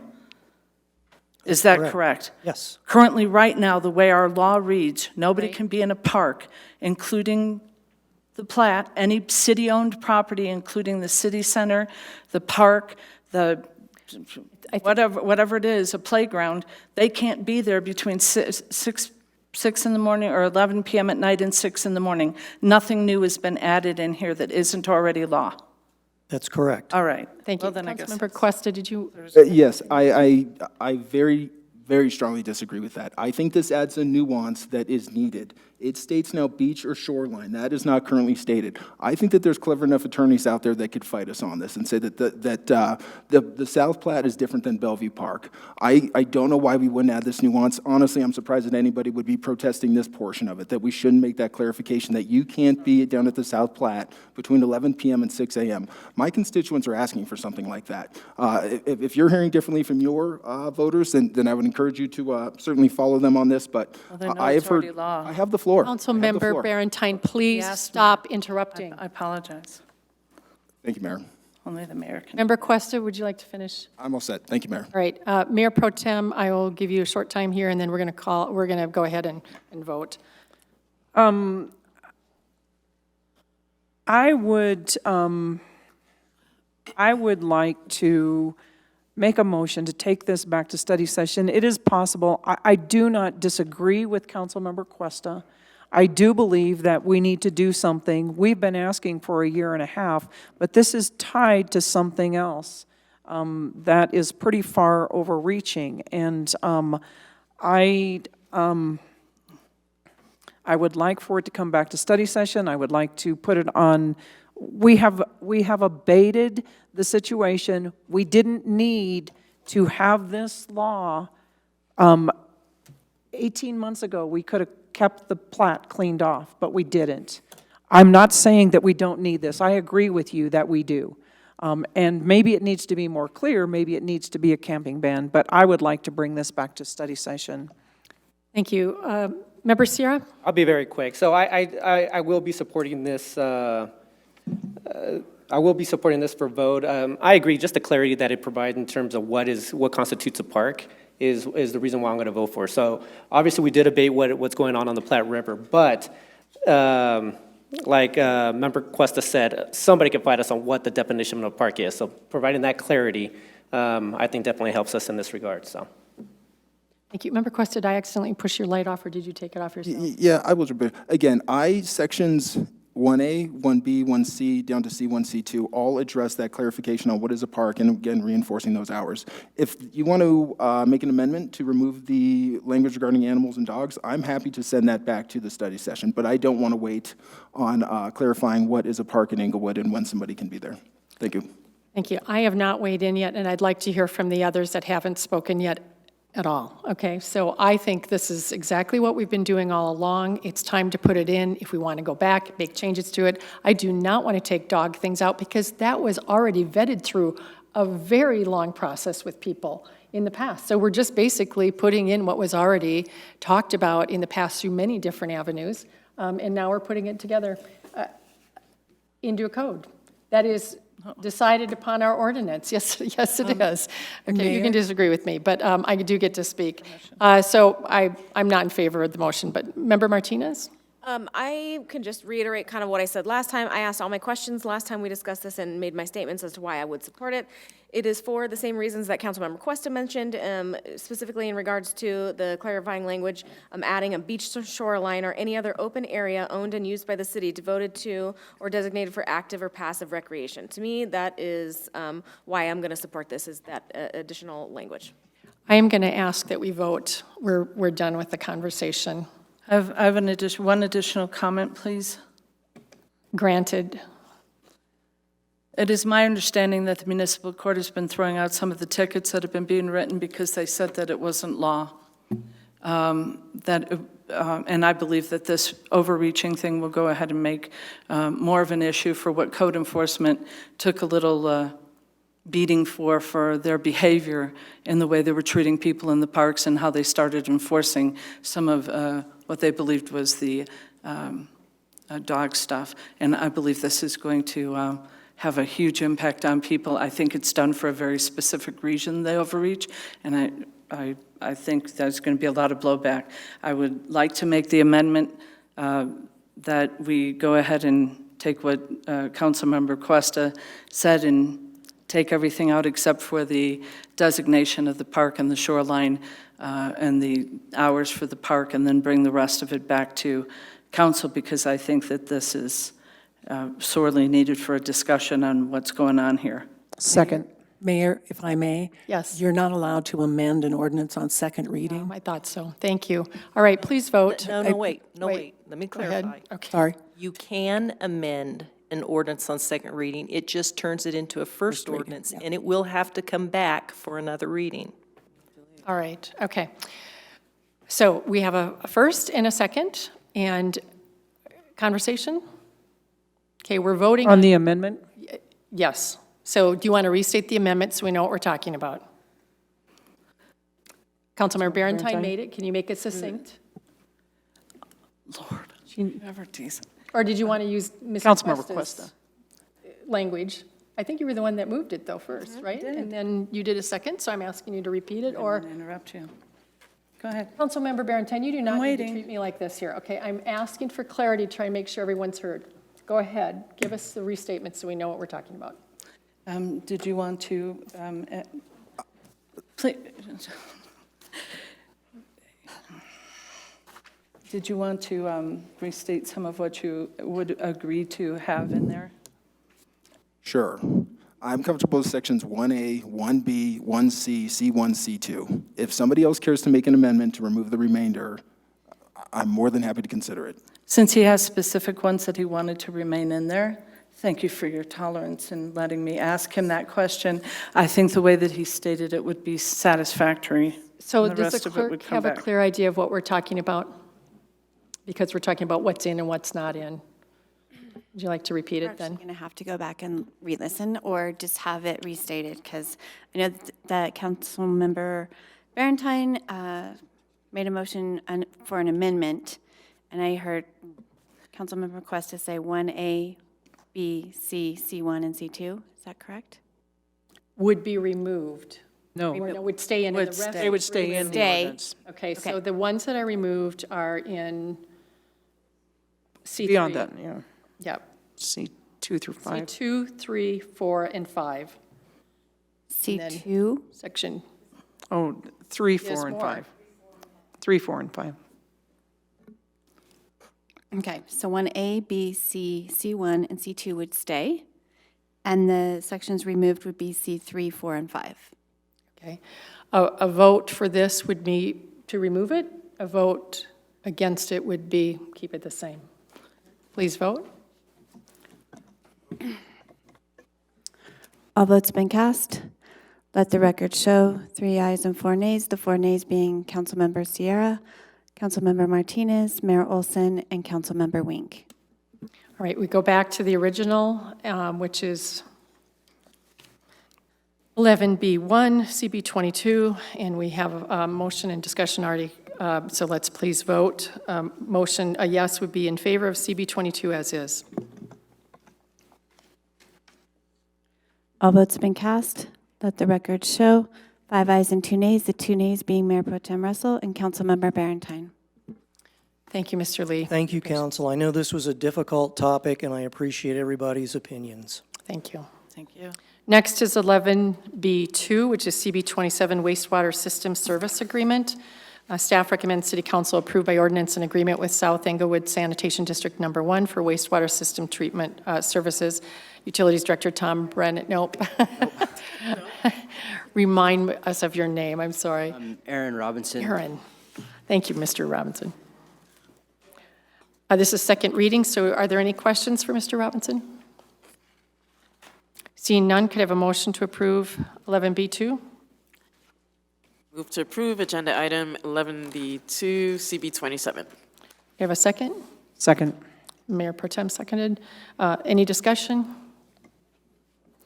Seeing none, please vote. All votes been cast. Let the record show 7 ayes. Thank you. Thank you. Next is 11C1, resolutions and motions, a resolution regarding salary adjustment for the city attorney. The city attorney requested approval of a resolution establishing the annual salary of the attorney. So I believe that city attorney is here to answer questions. Seeing none, could I have a motion to approve 11C1? Move to approve 11C1. I second that. Madam Mayor, Yes. I didn't put in an amount of increase. I left that open to the city council. So if you'll notice that that resolution does have a blank. Oh, I thought it had a 3%. Mine has. It's a blank at the bottom. Okay. All right. So in this resolution, then we would have to, we would state that the resolution is for 3%, 3.1%, or whatever we decided at this point. Okay. So we have a resolution in a second, and so, or no, did we? Did we have a first on this? No. It's a second was? First was Carol? me. First was and Wink, and then Martinez? One of them. Something Okay, like that. great. So discussion. Member Cuesta, did you have your? Pardon me. Okay. Member Barentine? Normally, what we would do is after the evaluation in executive session, this would be discussed as part of the executive session. Are we really going to go ahead and have a discussion here amongst council on the dais for an actual percentage? Councilmember Cuesta? We discussed the judges' raise up here. I don't see the difference between the two. We're still discussing a salaries raise in public. Councilmember Barentine? For the same reason we didn't discuss the evaluation, we discussed the judge's evaluation as well in public because it's the law. He's an elected official and we cannot discuss him in executive session. We discussed the city attorney in executive session because she is an employee. Councilmember Cuesta? Entirely agreed. And we're not discussing performance here. We're discussing the amount of the raise, which is what we also did with the judge, as well as performance. Right. Councilmember Wink? Correct, and that's what I'm asking. is if Councilmember we're- Wink? We've delayed this for over 2 years. After all of the intelligent discussion we've had to treat our employee as she should have been treated, are we now not in agreement now? Suddenly something's wrong? We can't just decide on a number and move forward? I just don't understand. We have these discussions, and then suddenly nothing, it's moot, nothing is valuable, and we're needing 10 more months of discussions. I mean, Are you proposing a sorry, number? I'm frustrated. 4%. Councilmember Martinez? Thank you. I would also like to suggest 4%. We are several years overdue in having this discussion. Our city attorney has been with us since 2016. It is 2019. The average increase is 3.1%. Metro area, 4.5%. I am comfortable with 4%. Councilmember Sierra? Could you give me a minute to think about Okay. Councilmember Barentine? Just for clarification, we haven't been that cruel. It does state right on the document here that she started her position on April 2nd of 2017. So we haven't been 2 years remiss on it. We only hired her 2 years ago. So she hasn't been without for 2 years. It's been a year since an evaluation probably should have happened that we have to take some accountability for. To have a fiscally responsible conversation about the amount of raise normally, like I said, just happens in a process that's a little less public so that there can be some discussion on what's viable and for the budget and where we're at with things. So that just makes it a little uncomfortable. I'm sorry for your frustration, Councilmember Wink, but it just makes it a little hard just to throw a number out there and not back it up with something. Councilmember Sierra? So I read this incorrectly earlier on. I came in with the expectation to do a 4.5% increase.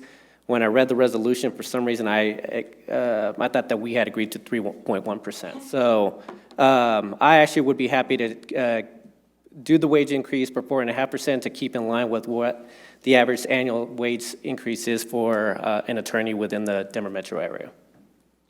Councilmember Wink? We're not throwing numbers out. These are documented statistics that exist in the professional world. There is background and research and methodology behind all of this. We're not guessing at a number.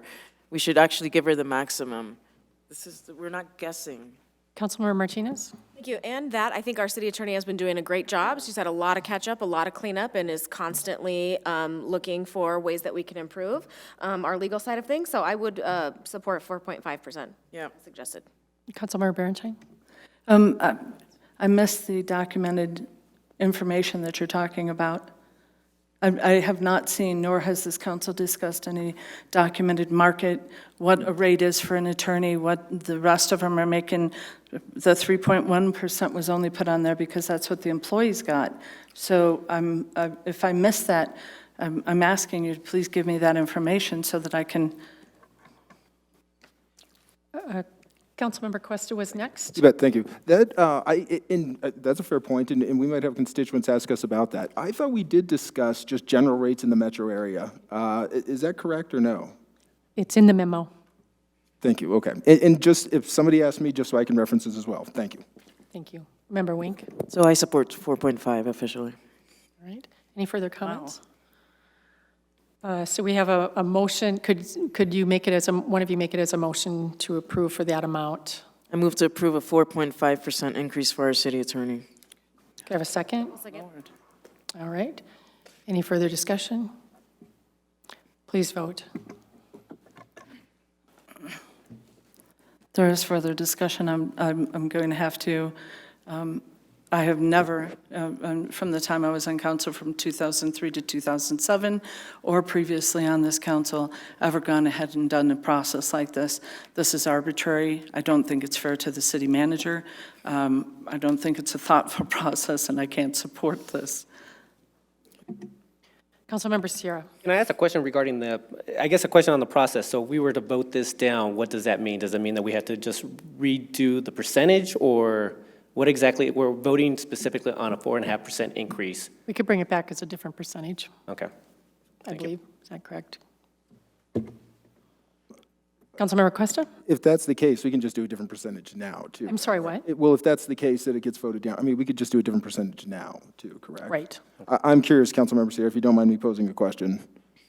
Do you have a different percentage in mind? No, I'm happy with the 4.5%. I just wanted to know what the next step would be if it did get voted down. I didn't want this to go on another 2 weeks or no raise for the entire year, so. Thank you. Please vote. Can I ask one more Councilmember question? Berentine. Councilmember Sierra, how did you come to the 4.5%? I mean, you originally said 4 or 4.5, so you must have had both numbers in mind. How did you come to those? No, so I originally said 4.5%, and it was because the average wage increase within the package itself states that it's 4.5% within the Denver metro area. Between which ones? Because I didn't come up with that. Denver, Aurora, and Lakewood. Denver, Aurora, and Lakewood, and you believe that those are comparable? I'm using the percentages that are based in the packet, correct? Okay. All right. Unfortunately, I appreciate the clarification because I thought maybe there was some more information there that I could hang my hat on. But unfortunately, I requested that we talk about it in executive session. Nobody else really thought that was worthwhile. And in the future, I hope we do that. I just can't support this process. Thank you. will be voting yes on this. I believe we have done a process, we have given feedback, and we've had a really great session, I think, with the city attorney, and I hope to continue to have that more regularly, and I will commit, as long as I'm on council for the next 2 years, regardless of the position, I will make sure that we do this. I also was at CML, as you know, this last week, and went to a session on appropriate performance reviews of appointees, including, of course, we don't have a judge that's an appointee, but for them, it was almost everyone in the room, but us was judge, attorney, and city manager. And I do think there's a better process we could have, and I'm looking forward to having a city manager who I think will help us with this, and to have both our appointees be involved in helping set up the process for a very regular review that is not just yearly, but perhaps by, every 6 months to give feedback. There should never be a surprise at the end, and this is unfortunate that we've gone 2 years like with this with no conversation and then no raise. So I appreciate this. Our city attorney's already lost base pay by not having something go up at this point, and so I think this is very reasonable. Please vote. All votes have been cast. Let the record show 5 ayes and 2 nays, the 2 nays being Mayor Pro Tem Russell and Councilmember Barentine. Our last item of 11s are 11B2, is that right? And that is the resolution approving the city manager contract. Council approved by resolution the appointment of James Sean Lewis as the city manager, as well as approval of an employment agreement. I'm not sure if someone's here to present this, or if this is what I'm supposed to present. Well, it's officially coming from me. From you. But for council approval. I don't have much to add to the contract information right in front of you. Okay. Any further questions for the city manager or the city attorney? Seeing none, could I have a motion to approve 11C2? I move to approve 11C2, the resolution approving the city manager contract. I will second that motion. Right, any conversation, discussion? Mayor Pro Tem? I have the utmost respect for Sean Lewis. I think he is a highly qualified individual. He has experience in many of the areas that we are currently facing issues. I am excited for the future of our city with him at the helm, and I am very hopeful that he will come. But I would like to read into the record at this time Article 7, Paragraph 51 of the City Charter regarding removal and severance pay. It says, "Council shall appoint the city manager for an indefinite term and shall have power to remove him by majority vote of its members. Upon his removal, the city manager shall be paid the balance of his salary for the current month and his salary for the next calendar month." I believe that portions of the contract violate the charter, specifically this provision. The provisions in the contract providing for termination with cause and without cause conflict with the charter by limiting city council's authority to remove the city manager and by providing for more severance than the charter allows when the city manager is removed from office. I took an oath of office to uphold the charter, and in good conscience, I cannot vote for this contract. Thank you. Councilmember Wink? Thank you, Mayor. I have a lot of training, and I can tell you none of it is in the law. And we hired a competent city attorney. This contract does not violate the law. We're moving forward with this. There's no violation of charter. Quick point of information. Mayor Pro Tem Russell, can I have that citation one more time? Citation of the charter? Please. It is Article 7, Paragraph 51. Thank you. Removal and severance pay. Okay, very good. Thank you. Member Wink, were you finished? Yes, thank you, Mayor. Member Barentine? These issues were brought up because of the way the process was handled, and we didn't have the documentation in front of us for the executive session. These issues were brought up once we were able to go ahead and take a look at the previous city manager's contract, and then take some time and thoughtfulness. In all fairness to this council, we were not given the contract prior to be able to go ahead and review that. I have to, I won't read the site. The issues were brought up to the mayor. She understood full well that I couldn't support a contract that had any charter violations in it that was in conflict with the charter. I requested respectfully that this council meet again to at least discuss that. That wasn't even answered or given any credence. What I do know, that I'm going to vote against this contract. And what I know in my heart and my soul is I believe that we've hired a man who has the character and integrity to have the honor to understand why I'm voting against it. And if he had more information with this, he probably wouldn't have taken the negotiation tactic that he did. But I believe that this is not going to, my voting against this, that he's going to fully understand why I'm doing it and honor what I'm doing. And I think he's a very professional, very competent person, and I am looking forward to him coming here because I think he's going to understand more than anybody and honor what I'm doing, and I can't vote for it. Councilmember Cuesta. Thank you, Mayor. We may have had communication on this, City Attorney Brown. Can you speak to the concerns raised by Mayor Pro Tem Russell? Yes, thank you. So there were two issues that were raised that were brought to my attention by the mayor, and I did send a general response back to the members of the city council. And the first was that there were too many recitals at the beginning, and the recitals are those whereas clauses. And that question came up, I think, earlier this evening. Recitals are included to inform the public of the basis for the document. So I included the number of recitals that I thought were appropriate to explain it. The second issue was regarding Charter Section 51, severance pay. And what Charter 51 says is that council shall appoint the city manager for an indefinite term and shall have power to remove him by majority vote of its members. Upon his removal, the city manager shall be paid the balance of his salary for the current month and his salary for the next calendar month. It doesn't provide anything about additional benefits whatsoever. It doesn't say anything about insurance or whether it will be an auto allowance or any of those things.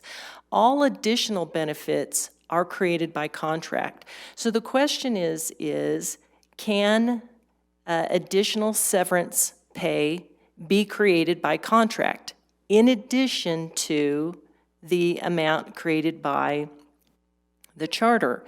And under contract law, it can. So there are 4 options for the city manager to eventually leave employment with the city of Englewood, or maybe he'll stay with us forever. But a voluntary resignation does not involve a removal, so there's no severance pay paid for that. Mutual agreements of the parties, that's not a removal, so that would not require severance. Termination by the city with cause, and that's basically if they commit a felony or willful political activity. If the individual is terminated by the city for cause, under Charter 51, there will be that severance payout that Charter requires. Under 14.4, termination by the city without cause, and this is what Mr. Lewis was requesting, that he get additional severance via contract if he is terminated without cause. And because it's a political body, that's something that every political appointee is rightfully concerned about. But in that case, in addition to the, if he should leave, he will get the amount by charter, but you've actually extended it so it states that equal to 2 months following the date of termination, and then after that you've increased it. So you have given an additional benefit via contract. It does not undo the charter, but all of the benefits that you've agreed to within this contract expand upon the language of charter. Member Cuesta, did that answer your question? For now, thank you. Any further comments? No. Councilmember Berentine? As it's stated in the previous city manager's contract, the previous city attorney disagreed with the city attorney, and in talking to people about just that clause of our charter, it was specifically in our previous city manager's contract limiting that, how they got additional monies that could have been options if we had talked about all of the discrepancies and had a conversation as a council, because I totally disagreed with, while you guys are up at CML, going ahead and trying to vet or interpret a charter issue via email confidentially is disturbing and isn't a way that I think that this council should conduct themselves. The reason the issue came up was because it was clearly stated in the previous city manager's contract that there was a limitation to it being the definition or the interpretation of will versus shall. I'm reading it, I appreciate the city attorney's advice, but there were other attorneys that interpreted it differently, and the shall is that if we vote to put that person out of that position, that they receive the rest of that month and another month. How we could compensate in other ways if they had some concerns to negotiate were not options we were given because we didn't meet to discuss it. Thank you, Councilmember Barrington. I would like to ask the city attorney to ask her, was the email that you sent out to all of us confidential? No. No. So, Councilmember Barrington, there was no secret meetings going on up at CML at all around this. I didn't say there was a secret meeting. Confidential kind of stuff being sent. The whole world can look at it. I'll be glad to send them that. Thank you. My turn. Member No, Russell. that is not, Member that's Russell? not what the Member email Russell is next. specifically, Member the email Russell is specifically next. states it's confidential. Follow the order. There is a It is point Mayor of Pro information Tem's here time that to is speak. not correct. Mayor Pro City Tem attorney, did you will be send it speaking saying it next. was confidential? That's what it says at the top. Maybe we can stop talking. Mayor Pro Tem, you're next. So what does the word termination mean? What's the definition of termination? Does that mean fired? Not necessarily, but the term that, just a second, I'm sorry, I'm trying to pull up all sorts of things at once. The term within the contract has to do with removal and termination of employment. So if the city removes the manager and terminates this agreement by a majority vote, that if they have cause, it's a termination for, it's removal for cause. And then it is if the manager is terminated for a reason besides the causes defined as subsection 14.3, the city will provide the manager with written notice and will also pay additional severance pay. So my question is, does termination without cause mean that the city manager would agree with the city council when he got removed? No. If the two parties are agreeing, it would be under 14.2, mutual agreement of the parties hereto. Well, it seems to me like we could put that severance under the mutual agreement rather than termination and leave termination to mean termination. I believe we have enough to go forward to vote. If there's any other pieces that make someone think differently or have further questions, I'd like to hear them now.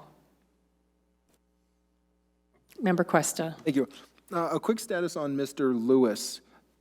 He has accepted this in its current form? He has signed it. He has signed it. Yes. Thank you.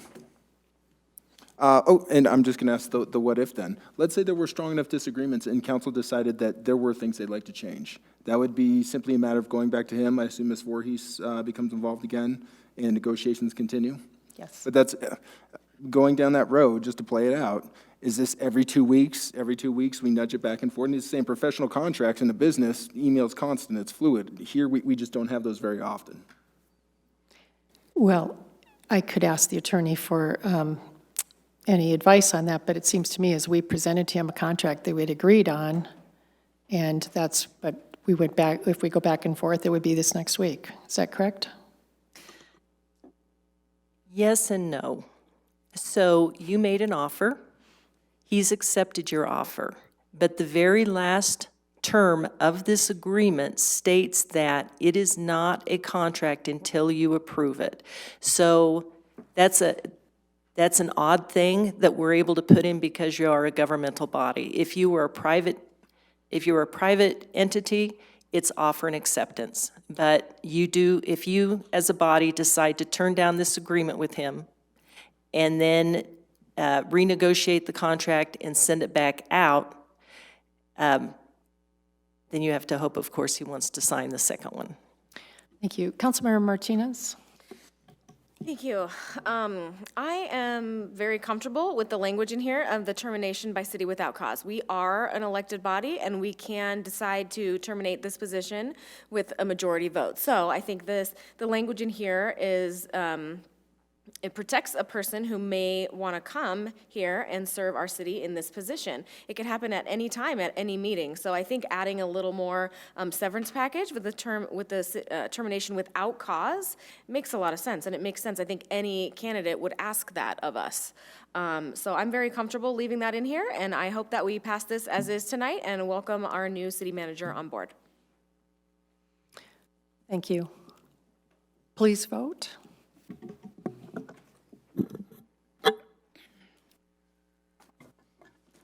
All votes have been cast. Let the record show 5 ayes and 2 nays, the 2 nays being Mayor Pro Tem Russell and Councilmember Barentine. Thank you. Council, I would like to suggest we take maybe a quick 5-minute break and then come back in here and do the executive session decision. Would that be okay with everyone? Yes. Seeing no nays, let's take a 5-minute break, recess. I drink too much.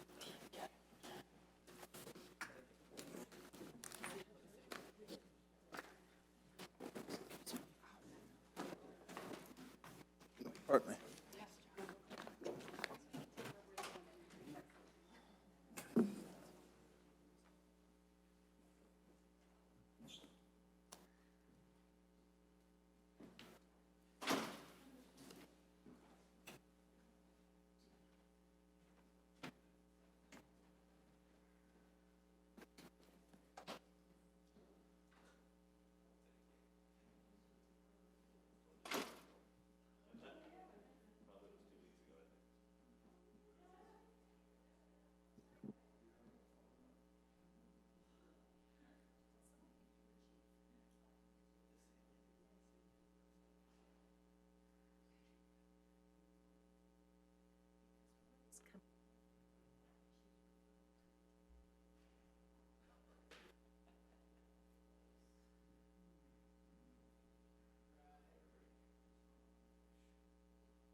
Sounds like a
There's a lot of things I don't want my picture on. Well, that one, it needs to be. Okay, well, you tell somebody. I'll tell somebody, I'll ask. My staff wanted to have this huge picture of all of us on this, in this glass thing, and I wouldn't let them put it on. No, I said I've had too many last year from folks here. Yeah. And someone brought a Yeah. gun into my office. Yeah,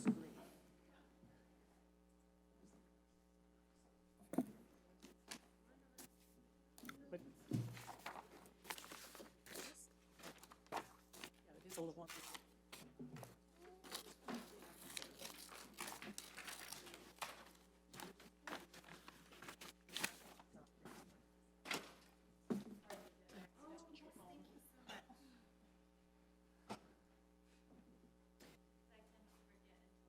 I just put it in my materials and accidentally take it home.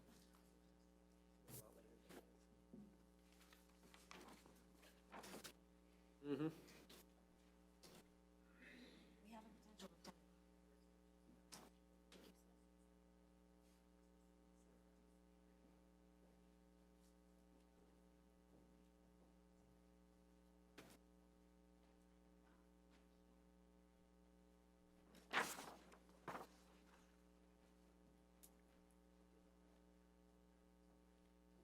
I was contemplating getting a tea, but that would I had a late lunch, so I think that's the reason why. Yeah, no dinner.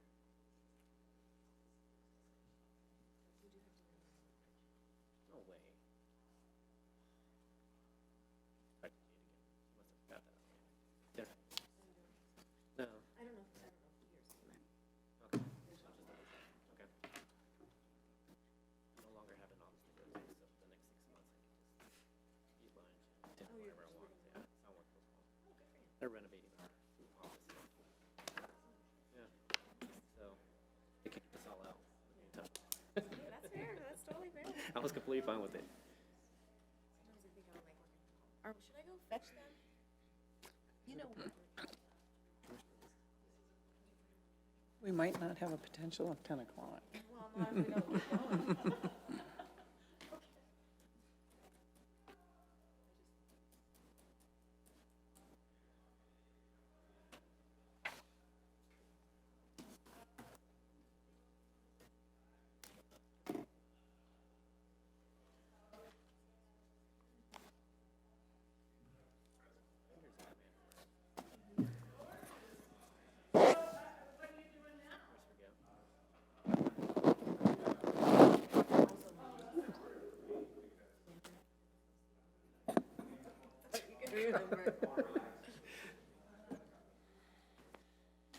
That sounds like something I would correct myself. Is Councilmember Wink back there? I don't know. Sam, is Cheryl Wink back there? And I'm sorry.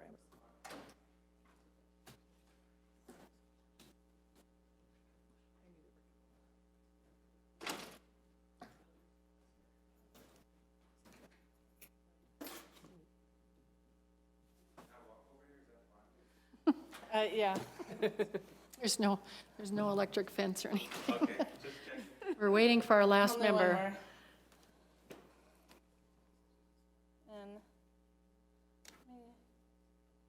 Does anybody know where Councilmember Wink is? That would be. I'm gonna go look. I was just talking to her. The Gmail one. I think she's speaking. Good. If all of council could be seated? Does that go through? I think it might. Absolutely. Give me a call. Nice to see you. Thanks for, never in a million years.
Next agenda item is 12A1, which is an executive session for conference with the city attorney for the purpose of receiving legal advice on specific legal questions under CRS Section 24-6-4024B, focusing upon matters of current and/or anticipated litigation and legal analysis of city's position.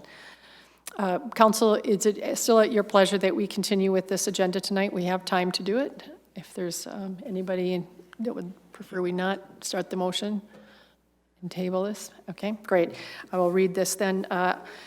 As a mayor, I move to go into the executive session for a conference with the city attorney for the purpose of receiving legal advice on specific legal questions under CRS Section 24-6-4024B, focusing upon matters of current and/or anticipated litigation and legal analysis of city's position, to include Mayor Linda Olson, Mayor Pro Tem Rita Russell, and council members Laurette Barentine, Dave Cuesta, Amy Martinez, Othaniel Sierra, and Cheryl Wink, and City Attorney Allison McKinney Brown, and Interim City Manager Dorothy Hargrove. Could I please have a second? I second. All right. Any discussion, concerns? Please vote to go into executive session. All votes have been cast. Let the record show 7 ayes. Thank you. We'll move next door.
Where's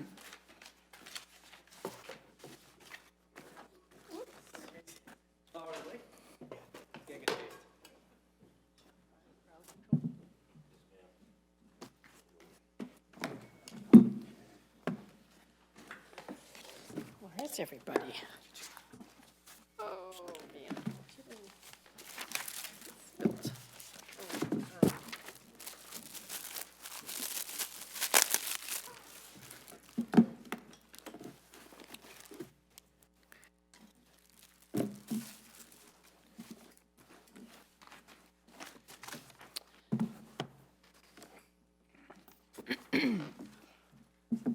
The time is now 10:26, and the executive session has been concluded. The participants in the executive session were Mayor Linda Olson, Mayor Pro Tem Rita Russell, Council Members Othaniel Sierra, Lorette Barentine, Dave Cuesta, Amy Martinez, Cheryl Wink, City Attorney Allison McKinney Brown, Interim City Manager Dorothy Hargrove.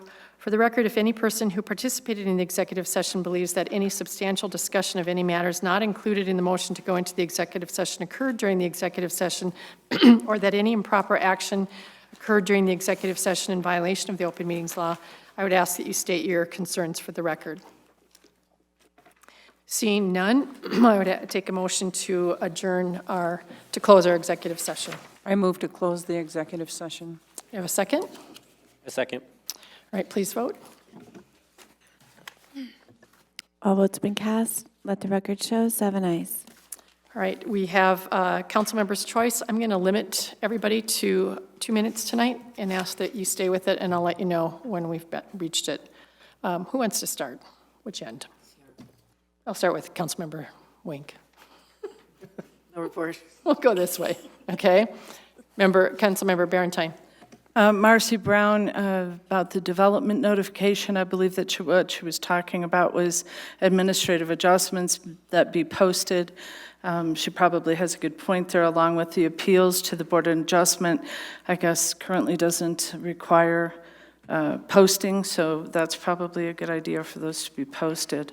The Brew on Broadway, the owner, Paul Webster, at the helm began the resurgence of our Englewood downtown with his creativity, vision, and leadership, bolstered by his fierce determination to get it done. For several years, Bob, Brew on Broadway, survived apartment construction, losing parking, installing the crosswalk, food truck issues, empty storefronts, and challenging working with city government to see the vision of downtown Englewood come to life. I am grateful for the opportunity to have witnessed him and his family on his journey and appreciate their sacrifice, time, and investment in our community. I wish them good luck, and I thank them for the work that they did. The business has been sold. I'm under my 2 minutes. I think you finished. All right, thank you. Member Cuesta. Hopefully the Cinderella Twin IPA lives on it. Yes. Heck of a business over there, for sure. Brewability. I would agree with Councilmember Barentine bringing up the remarks of Ms. Brown. And the way that it was explained to me the night of that appeal, that there is a difference between the posting on the initial application for adjustment and then the appeal. And I'm not sure if that does give a fair shake to the folks in the neighborhood. And maybe there's folks that support and maybe there's folks that are oppose it, but it does seem like everybody should have fair information on that. And if we can put in a council request just to get exactly what the rules are between the two processes, that would shed some light on me, and then maybe we can have further discussion depending upon where that goes. Thank you. Thank you. Mayor Pro Tem Russell. Along that same lines, I agree with Councilmember Barentine and Councilmember Cuesta. Actually, I have gotten a couple of other emails that would like the posting notifications visited by this council so that we address it. I do think we need the rules, but then I also think we should put it on the agenda to discuss posting. I have a council request for all code enforcement and police department calls in the last year at 3398 West Grand Avenue. And I believe that's all I have. Thank you. Member Martinez. No report. Member Sierra. Just 3 items. So Bike to Work Day is this Wednesday. We're going to be having, or the city of Englewood, along with the South Platte Water Renewable Partners. Did I get that right? So they will have a water station at the River Run Park on both in the morning and in the afternoon. So stop on by. Unfortunately, I won't be there, but it sounds like a great thing. That same night, Bicycle Colorado is actually going to have a bike-friendly driving course in the community room at 6, from 6 to 7:30. And then also, I do want to congratulate Mr. Webster and the family on the Bob.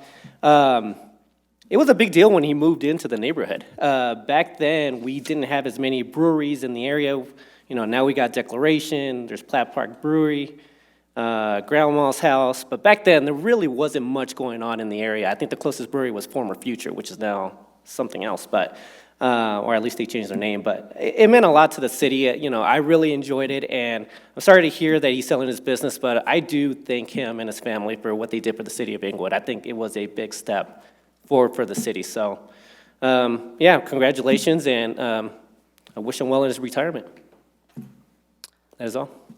Thank you. I skipped myself. I have 2 minutes, too. So congratulations to the Bob and to the family. I think that's a big step to make this change, but he really did break open the downtown area, and we owe a lot to him, and hopefully can go and, it's not closed yet, is it? No. So we can go and have a last cheers with him. I did want to say that I will be sending you my CML report probably in the next few days. It was a great conference. It was really helpful in so many different ways than it has been in the past. And there's a nice tone there, not that there wasn't in the past, but there was a lot of collaboration going on with different kind of ideas and things between different cities, people seeking each other out in ways that I hadn't seen before.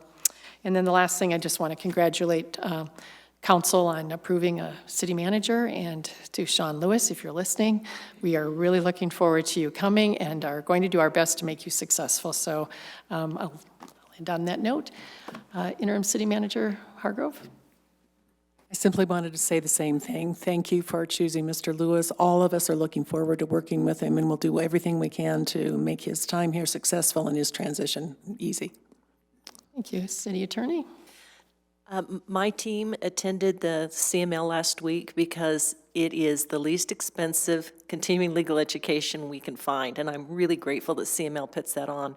But one of the best things for me is we have so many issues going on in this city, and it's wonderful to sit down with 50 other city attorneys and realize that our issues are issues everywhere. And the things that the issues that we need to deal with here, people are dealing with everywhere. And it was really nice to get some insights from these other attorneys that let me think a little bit out of the box about some things that I think after a while we tend to lose that. So it was wonderful. I will also send you guys a report of some of the things that we covered, because I think it's really interesting information. And some of the CML information that I was provided, I'll just do as an attachment, because again, you may not want to read it, but when this stuff comes up, it's kind of nice to have the reference material. Great, thank you. This meeting is adjourned.